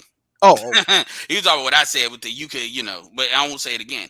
But what I will say is, dude, the reality is white men are hitting their women all the time. They just don't. They have control of the media. So I'll give you a perfect example. You had the dude, what's the dude off the Dallas Cowboys? The running back. He had the cops didn't even want to investigate that crap because the woman was capping so bad. This is in Texas, and yet he still had a financial penalty in the league just because of the accusation, even though legally the cops said there was nothing there, and they looked into it. So the reality is you're looking at the celebrities, but no, when white men do this to black women, it's almost not heard of. And it's not heard of. A small part of it is because a lot of black women have their own incentives not to say anything, but the mainstream media doesn't give me an example of where you really see white men really being put out there like that. But it happens all the time. Well, hold on. Well, let me ask you this question though. And you say they don't like Chad Wheeler when it happened and we knew about it, they made it a point to make it a big deal. It was all over the Chad Wheeler situation. So what do you mean that is not that they don't make a big deal about it? The Chad Wheeler situation was all over on social media. The Chad Wheeler situation was not all over in mainstream media. And mainstream media is what has the kinetic. That is actually what has the ability to create social patterns and stereotypes. Social media can have an impact. Social media is still not social media has an impact of kind of forcing mainstream media to talk about things, but there's certain things that mainstream media is not going to talk about. It's just not. And so they kind of mentioned it, but it wasn't covered like the Ezekiel Elliott thing was covered. Like on ESPN and stuff. That stuff is not covered the same way. Or like a perfect example. What is the Ezekiel? Hold on. What did I don't even remember that. It was the dude that was the running back on the Dallas Cowboys who was suspended for 6 games by Roger Goodell because of accusation of what he did. An accusation what did he do? Of hitting his domestic violence. Oh, you mean zonked the girl? Yeah, well, they said domestic violence, and the Texas police investigated that and said she was lying. They said it did not. They said that, and he still had to eat those games. And so my point, but even the Ray Rice situation, like the Chad Wheeler situation, was not covered like that. Like these things are not covered. When black men get on this stuff, it is like everywhere. When white dudes get off, like what's the dude's name off the Steelers? Ben Roethlisberger. He's known for that. He's known. He's done that about 3-4 times. Oh yeah, Ben Roethlisberger. Right, it is swept under the rug, and I got you, Kay. I know, but hold on. See, there you go. You're saying it's swept under the rug. I could name chapter and verse of everything Ben Roethlisberger has done. I couldn't even remember what Ezekiel Elliott did. What penalty did he? Okay, then name me this. Name me how many games he got suspended for. You might have a point right there. I might have to give you a point right there. Because he's done it. We talk about sexual assault multiple times. Now let me give you an example of a white boy that had to get got. Manziel. But that was because he just kept on, and the stuff became crazy. You talking about Johnny Manziel? Yeah, it got crazy with Johnny Manziel. What did he do? He was whooping on his girl. Like, oh, he was implying the mighty pimp. I didn't even know that. Sir, I never heard of that, and I'm from that area. I never heard of that. Well, I lived in bringing it down low. Okay, well, you don't know. I lived in Portage County too. I know about Ohio. So my point they saying Ben got 4 games for that. He got 4 game suspension for multiple sexual assault situations that dragged out. Yeah, that's a great penalty. That's not the same. It's not covered the same. And somebody is alleging that Ben had 1 incident. I gotta go research that. I personally don't see that much of a difference, but then again, I could be, just.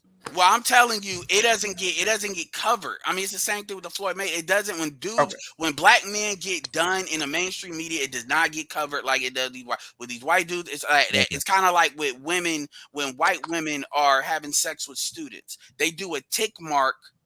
Exactly. Thank you, Fantastic. Fantastic is right. He knows what I'm talking about. It's a barely mentioned. And you say what town in Portage County? Ain't no cities in Portage County outside of Akron. What about Kent? No, it wasn't Kent. It's one of the small blink if you miss it. The fact that I know the county, you should already know. Okay, Edward. Okay. Can I interject, please? All right, and then I'm out. Okay. I am a staunch black nationalist. I believe in the self-sufficiency and the continued posterity of the black man. But we have to be honest here. Okay. I worked in Cuyahoga County, and Edward, you know what Cuyahoga County is.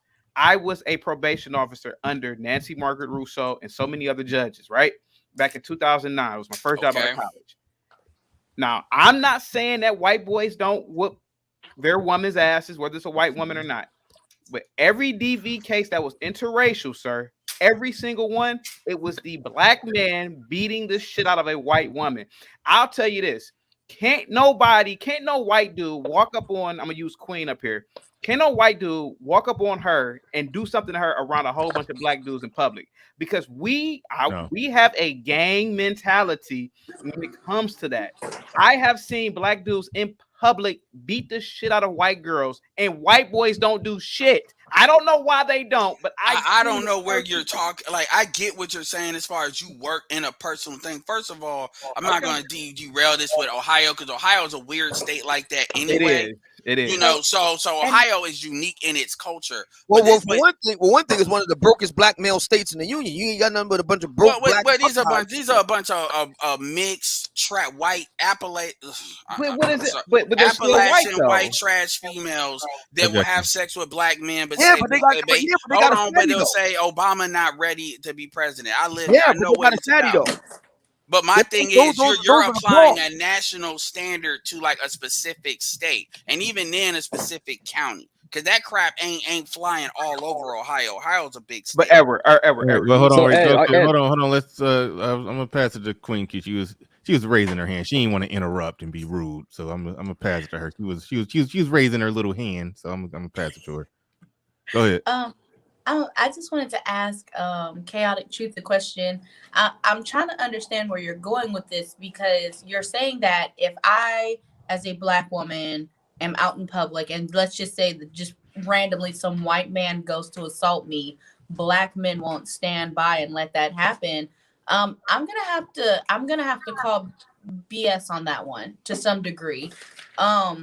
I don't think any man would probably hop in a lot of the times. Black, white, Hispanic, Asian, whatever it may be. Yes, you'll have those few individuals that will, but I don't see that happening. Yeah, you're wrong on this one, Q. Queen Q. It's never happened to you, and I don't want this to ever happen to you, Queen Q. But I bet you, if it were to happen and you are out in public and a whole bunch of black dudes around, they ain't letting no white boy fuck you up. Okay, so let's keep hold on, Ed. If I may, the reason why is because, like, oftentimes when I've had this conversation with my husband is kind of like, men typically don't protect women who are not under their leadership or within their umbrella. And men have this understanding that when it comes to men, there's always a a risk of death. Yeah, but Queen Q, here's what it is, though. Here's what it is, right? What it is your husband is actually correct on that. The issue, in fact, we highlight this a lot with black men, is that that's actually why we get so upset when black women say that, black men don't protect us. It's because it's just not true. With black men in particular, sometimes I think black men get involved too much, Exactly. actually, right? Like, I think sometimes black men get involved too much and get into shit that ain't your business, right? Always trying to break up something, always trying to, and so you're wrong on this one. Like, I think on men in general, I think your husband is correct, and I think the mindset to have is, if this woman is not under your protection, right, under your leadership, then you should, it's not your business. That, generally speaking. Now, obviously, there may be edge cases where, like, you got to stand up for somebody, but I think in general, black men get involved way too much, and there's a lot of proof of this, by the way. There's a lot of proof of and this. I'll say this, and I hate to use viral videos as an example, but it was a while when I was collecting them incidents where I mean, a few of them just recently went viral where black dudes smacked up some. I mean, I did some content on it when dude he beat up a white dude and his girl. Thank you. at the Steelers game. But I can tell you right now, and also I saw that. there's And a those white lot boys of, stood there and didn't do shit. they did a whole stadium full. I've seen that plenty of times in plenty of videos, and then in contrast, there are plenty of videos where some white dude, I guess he felt hella comfortable, and he did something to a black chick, and he got hood stumped by anybody in the camera. Hold on. I understand. I understand in certain states, but the reality is, if a black man is getting charged, like Fantastic in the bad chat, if you in fucking if you in the fucking chart, if you in Georgia and you doing that shit, understand you will be lucky to get a trial. Meaning they may not deal with you right then, but something's gonna happen. Like something's like you got sundown towns in some of these zones till this day. So yeah, Ohio is weird in that way. I've lived there. I know. I got family there. But I can tell you, in the majority of places in this country, I don't care how many black people there are, white men may not do nothing to them right there up front, but they don't have to. That's what the police force is for. To say I'm afraid of my life. So let's stop like playing. Like and some of this stuff is 809. Hold on. Maybe you missed the premise. I think the premise is that around a bunch of black men, a white dude put his hands on a black woman, and the black men around are just going to sit there and look with indifference. I'm saying that normally don't happen. I'm saying the same, hey, that's a female energy is gonna get that white dude stumped out, just like the black dude gets stumped out when he hit a black woman. The original premise was that black men get away with beating the shit out of white women a lot more than white men get away with beating the shit out of black women. All right, good. That so if shit you're taking is bullshit. I can agree with you there. If you're taking it to the law, when the police show up, they're gonna the woman will be protected all the same regardless. I will say that. I think he transitioned into, and then the goalposts got moved to the street justice part, and even then that isn't as like slam dunk. Like, people saying Q, you're absolutely that's not slam dunk, because the reality is it ain't a whole bunch of situations where you see white dudes just outward. I'll keep it all the way 100. You got Asians be whooping on black women that don't be getting the business that. That's been you've seen that. It don't be black men at the nail salon. But hold on, it ain't hold on, K, because see, K, out of truth, you're creating a situation where it's like, okay, there's men around of a variety of different groups, and then a white dude is just hauling off and Chad Wheeler and a black female. Then that usually does not happen like that. Usually what happens is it's the same exact way it happened with Chad Wheeler, just like it happened with this black dude. They're in a domestic situation and something pops off. And now you can start talking about, okay, maybe family members might get involved. But see, another thing too that people calculate is when these are domestic, Fantastic talked about this. He talked about assault charges, but with people versus when you talk about random people doing random shit. Most of the time this happens, it is in domestic situations. That's what the statistics say. And when it's in that situation, you know the bitch wants the dude. So a lot of dudes calculate that the chick is just gonna go right back to the dude. You talk about some random situation on some like Amtrak car or something like that. It don't, and yeah, I'll give you that, but it don't usually go down like that. So that's kind of a false normer to say it that way. But Edward, it is true. Now I'll pass it. Hold on, right? wait, I'll pass it right to you, Chaotic Truth. Yeah. But one thing worth pointing out, Ed, is when rare incidents of that happened, in more times than not, it ain't a black dude around. Or one time it was some black dude. I think it was some black dudes that may have been around that time. Y'all remember that incident where the dude had the gun and the sister went and threw the first punch on a dude carrying a pistol? Yeah, I remember that situation, right? I think it happened in Dallas. Yeah. Like they use situations like that. Like, see, look at these brothers. They scared. They don't protect. But more times than not, dude getting stumped out in those nail salon situations. I mean, look. She in there getting her nails done. It's well, no what brothers. I'm saying is, No. Wait. We was in agreement. I was just Yeah. saying how they Yeah. try to blow it up to sell their unprotected narrative when some wild out stuff is happening inside closed doors of a nail salon. Yeah. They want to try to blame us for that. That's what I give the pushback on. Because what they want is they want to be under white leadership but still get black male protection. That's what they really want to say. But if they say it like that, it looks stupid. So they do what you just said. All right, Joel Ethereum in the building with the super chat with the $50 super chat. Shout out to you. He says that Stiller's incident, the Caucasian female instigated it. Yes, she did, and got her man knocked out, and she caught those hands too. Yep, and the whole stadium just sat there and watched. So yeah, this whole notion that they will just ascend upon a brother who dare lays hand on thine precious white woman. Can I that was actually that's actually false. But I think brothers will do that more likely. Joe Ethereum back in here. He says equal rights means equals left. To get out of there. All right, Chaotic Truth. You got the floor. You got the mic. OG, come back because we are going to. Well, if you come back, we doing the $100 to get OG off the panel thing. But and fantastic comeback. I did mean to pass it to you. Real quick, I need to Chaotic. see if I can get that. Michael, no, I ain't gonna let them buy you off, but they can buy OG getting off the panel. But Michael Merriweather says Rittenhouse found not guilty on all charges. Yeah. We might briefly discuss that. Briefly discuss that. But go ahead, Chaotic. No. Go ahead, Chaotic Truth. Go ahead. Edward, respectfully, listen. You listen. You know, you and I are both from Ohio. I'm not from Ohio. Okay, I just lived there. But you lived in Portage County. Now, let's be honest. You know damn well there are not a lot of Asians in Portage County, let alone Asian men dating black chicks.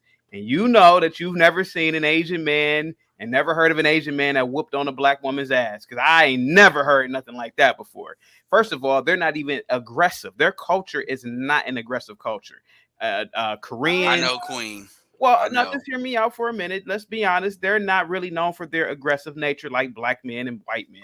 What I'm saying is that I highly doubt. I'm not saying that is never happened, but I find it hard to believe that an Asian man that's with a black woman, he whooped her ass before. I find that hard to believe, sir. I mean, there's viral videos. There's plenty of videos of black women being accused of stealing things in Asian shops. But you said a domestic relationship. That's what you said. No, I said what I said in the situations with white men that usually shows up in a domestic relationship, because the thing about the relationships with white men is black women will tolerate a lot more from white men than black men, and they keep shut up about it. And then you don't see that really covered like that in the woman's side of the game, because they want to protect their option of swirl. That's the choices they make. See, the thing about the thing we're talking about right now with the Zac thing, we're still talking about it. Versus the Chad Wheeler stuff wasn't really discussed over there. They try to keep this stuff like it, pretend it don't happen. Obsidian has documented many situations for years when they do that, because that speaks loudly when they do that. But my point to you is you're jumping around. Look, man, a county is a county. A state is a state. I'm speaking from the national culture, even regionally. You know, even in the great Midwest, you are not gonna find like the black. There is a culture here. They basically they love when black men hit white women because that allows them to enforce the BS upon all black men. See, all black men got to pay for that. That's another difference too. I think you taking it again. Well, the main premise is that it is completely, to me, ridiculous to say that black men are able to beat up on white women and get away with it more than white men are able to bounce a black chick's head against the wall and get away with that. That part is true. I'm with you on that part. And I thought that's my argument. I thought Chaotic Truth was trolling on that part. No, he be serious. Just like when I wish Fantastic would have came up, so he could say how LeBron is better than Kobe, and then you was about to get that real. It would turn into a rumble then. I think LeBron is better than Kobe. Okay, well then, all I'm saying is we got to talk about it. Hold on, wait, but to the Asian man. Bernard, you do look like a ESPN. You do look like ESPN radio right now. I ain't gonna lie, and that's a compliment. Thank you. That's the look I'm going for. But no. What was I going to say? Oh yeah, as far as the Asian man and BW situation, I hate to get controversial like this, but I think what Kevin was, I think what Chaotic Truth was getting at is he's because I had my headsets off for a second, but I think if what I heard him implying is something that I've always thought is that you're talking about a woman who's physically and emotionally the most aggressive with the highest testosterone, and a group of men who are physically the least imposing with the lowest testosterone. Them two together, it's almost like an equal fight. I think. I don't know. I'm gonna tell you something. I don't know if he was getting at it from that perspective. Like, Bernard, I do believe that I would say 50% of sisters versus the average little 5'7", 140 pound Asian dude. I think they can hold their own. I've lived in Asia. A man is still a man. Okay. And trust and believe. And I will say this though, probably because of what you said, they probably more likely to pop off. You know, which makes it more likely, just like how women are more likely to pop off on other women because they don't have that same culture of you can't hit a girl because you are a girl. But the thing about it is, don't believe that about Asians. Asians, look, I'm not about to say nobody should mess up a sister, but any female out here to think that they can manhandle like the average Asian, even the above average female. That's not a recipe that's good for your health. But they ain't together because that's why they be getting bopped with the quickness in them stores. It's funny because we've talked about all the dating data, how the BW is the least chosen and the Asian man is the least chosen, and I think it was Issa Rae that tried to argue like, hey, those two should come together, but they don't. They won't. They're not because black women have what they want, and black women as a group, ADOS black women in particular, they have the stringent look requirements. I mean, that's known. They got more requirements than white women do. Straight up. I mean, that's been documented. You can get a whole bunch of black females. Shout out to Obsidian again with the Ebony article and with pointing that out. And then you had other women later on say that. And I'm saying as a group, you have exceptions to the rule. Like I said, 20% are within acceptable parameters of common sense. 80% is just a matter of degrees.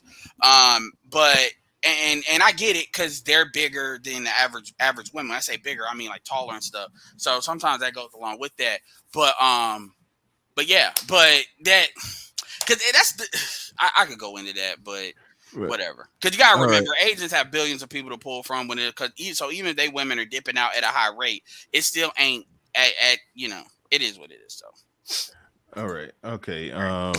Michael Merriweather in the building says Osbernard didn't see them Asian dudes laying hands on them sisters in the nail shop. Oh, I saw it. Son is Hot Rod in the building says nonsense. Chaotic Truth about Asian men are not aggressive. You can look no further than the movies or the kung fu fighting. Chaotic Truth be living up to his it's all about violence from the beginning. Okay, I got. Shaking my head. Okay. I need to get you and E Black on the same page. Can I address this real quick? Can I address this? All right, real quick. Then we're gonna pass it to OG. Thank you.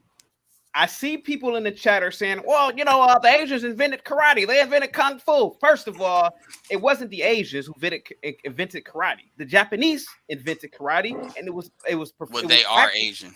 But they are Asian, but it wasn't like the entire populace knew how to perform karate. Same thing with kung fu. Your average Chinese in China did not know kung fu. It was for a specific group of people. It was like a cult. Your average South Korean doesn't know what did they do in Korea? I can't even remember. So chaotic truth. Are you telling me? Hold on, wait. Are you telling me all this time we've been being racist, just like how they think we all can play basketball? Yes. We've been. The average black person could knock out 5 Asian men right now. But that ain't a black woman. But Edward, respectfully, sir, I love my people, but we gotta stop lying to ourselves. In interracial relationships, it is typically the most violent men, I hate to say, are black men. You don't see other groups of men knocking out black women that are dating them. White men generally who date black women. I'm not trying. I'm not trying to be an asshole. I just need to confirm. You guys off. Y'all cut me off. So are you? And I'm done. And I'll let you finish. So you are. I'm just want to verify you're African American, right? So we're speaking from the same cultural dynamic, right? I just want to verify that. I consider myself ADOS. Yes. You consider yourself because that's some crazy shit you saying right now, sir. Under ADO standards. Sir, I'm not trying to downplay any my race. What I'm saying is that maybe if we acknowledge this, maybe we can combat it. We gotta stop. Okay, all right. So acknowledge that they are that black men in interracial relationships. Typically in relationships that are interracial, we tend to commit higher acts of violence towards other groups of people. All right, time out. Okay, you made a statement that can be found in the data. Yes. So I don't even want to throw it out. No. Hold on, wait. No, I'm not saying it can be. I'm saying we can look at the data and prove you right or wrong. No, I'm not saying that you're right. I'm saying that if you make a statement that can be verified. That's the word I'm looking for. If you make a statement that can be verified, then we just need to go verify it. And if we come back and find out that you are right, then we will hand you your trophy for that. But I'm not. Yeah, black women like Cynthia G been looking for that data for years, so they'll pay you for that. Yeah. So we will leave that there. Okay, we're gonna pass the mic to OG. Now I'll be honest, I don't want him here, but but we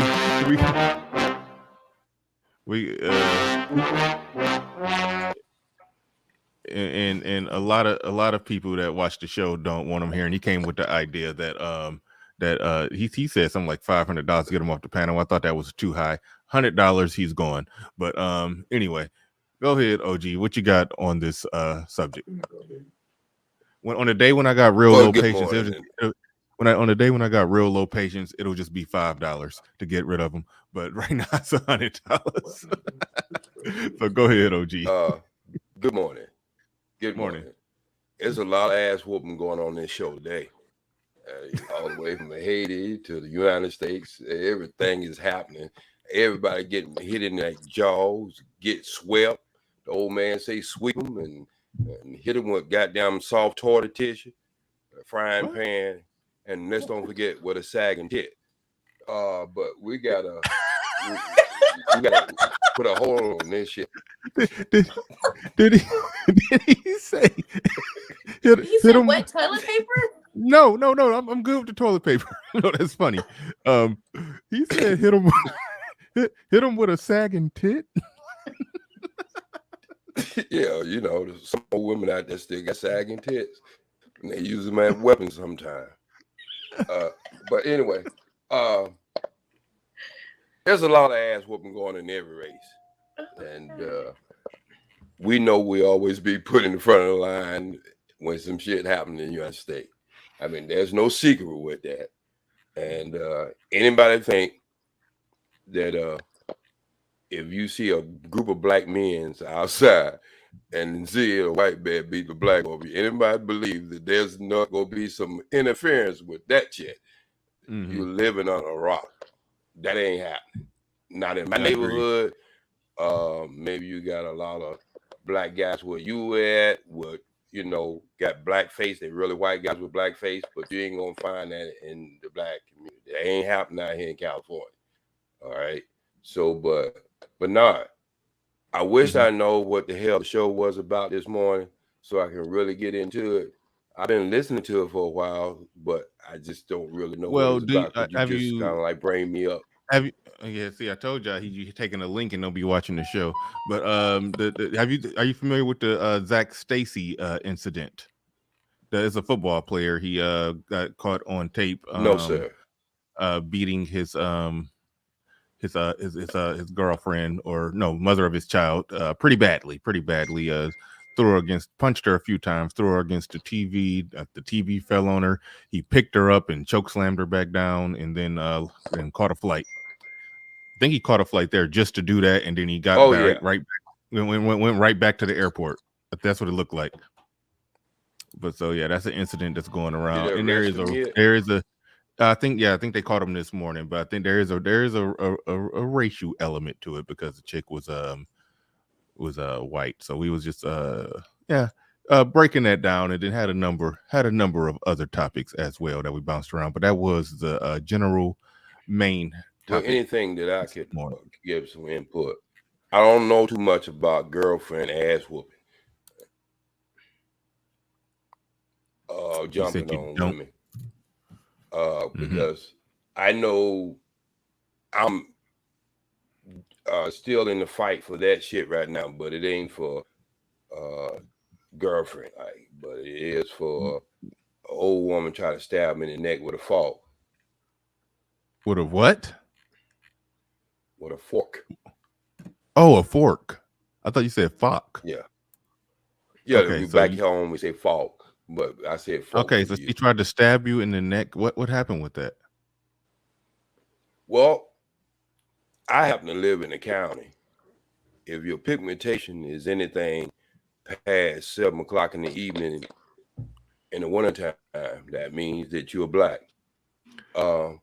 Since everybody knows that I'm so dark, I only have a shadow, they went terrible hard on me. I mean, they spent almost 35 minutes trying to convince me not to press charges against this mother.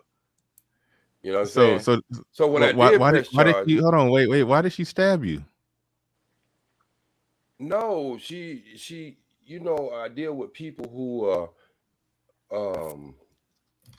they have mental problems. Oh, this was at work. This was like a patient. Yeah. Okay. Because you shouldn't press charges. Some old lady tried to stab you with some little plastic hospital spork, and no, you was fine. You're fine. It was a metal fork, and it was she going for the jugular vein. I mean, it did touch the skin, but with me with my martial arts, but that's like a police officer or trying to press charges for injuries while he attempted to arrest somebody. You can't press charges. If you attempted to to get this old lady a bath and she stabbed you, I mean, that is kind of part of your job. You deal with crazy people. But no, she didn't want a sponge bath. She didn't want no more Jello. She stabbed you. Like, what's the big deal? No, it wasn't at the bathtub. It was at the finger painting table.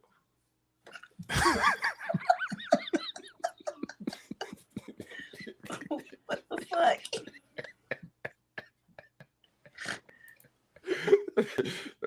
You just took this shit too far. I wouldn't be in the bathtub with old woman. It was at the finger painting table. That's where you get finger paint. We don't give them brushes because they could be so dangerous. Okay, so at the end of the day, it was your job. You're dealing with crazy people, and that to quote the great Chris Rock, when we were talking about Sigmund and Roy or whatever got bit by the tiger. They said the tiger went crazy. No, that tiger went tiger. So that old crazy lady went old crazy lady. You signed up to work around old crazy ladies. Why would you press charges? Because the old crazy lady went old crazy lady, and you signed up to work around one. Well, number You one, just trying to Bernard. okay, let's just keep it real. Even if You hold on real quick. I think you're doing what a lot of black folks do. They go to the job, they work that job, and then when something go wrong, they try to figure out a way they can get the bag off suing that job. You're trying to sue the company, not her. You're suing the company to try to get no, get Bernard. hundreds of thousands of dollars from the company. Keep it real. Bernard, Mm-hmm. what you trying to don't understand? You putting too much gravy over rice. This is dry rice here. It's my fucking company. I ain't trying to sue myself. So it is what it is. Things do happen, Bernard, in a regular world. And even though you might be crazy or you're on meds, your ass still could be charged for assault. Now they have to determine whether you sane or not sane by the time you go to court. Do you got that, Bernard? Yeah. Stay away from places that people do finger painting and they do three-legged races and all that kind of shit. Stay away from them type of places because you can't get stabbed.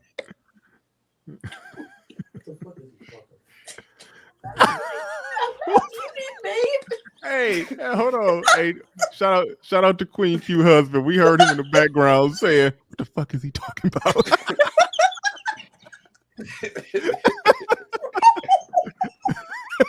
All right, y'all. We 3 hours in. See, I made her laugh. She's been laughing all morning. She's been all quiet. And I came over here and made her laugh. My job is done. Okay. All right. Okay. We are 3 hours into this. Time went by fast. We had a fun show because I didn't even realize we was past the 3 hour mark. So we're about to wrap this on up. Do I get closing statements today? Nope, you already had yours. You already had it. I just came in, nah. No, you don't. You got to give me my closing statement. Okay. You're not being professional if you don't. Hold on. Wait. All right, Katie, just okay. I'm gonna take that as the $100 to get OG off the panel. So you no, don't get he need one more penny. Nope.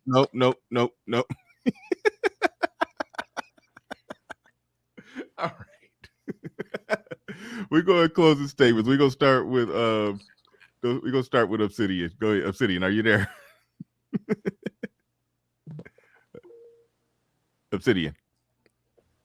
Okay, we're gonna pass it to Queen Q for closing statements. Oh yes, I'm right there. I'm right here. Thank you. Right. Okay, those are Obsidian's closing statements. Queen Q, you got anything to take us home with? I'm about crying.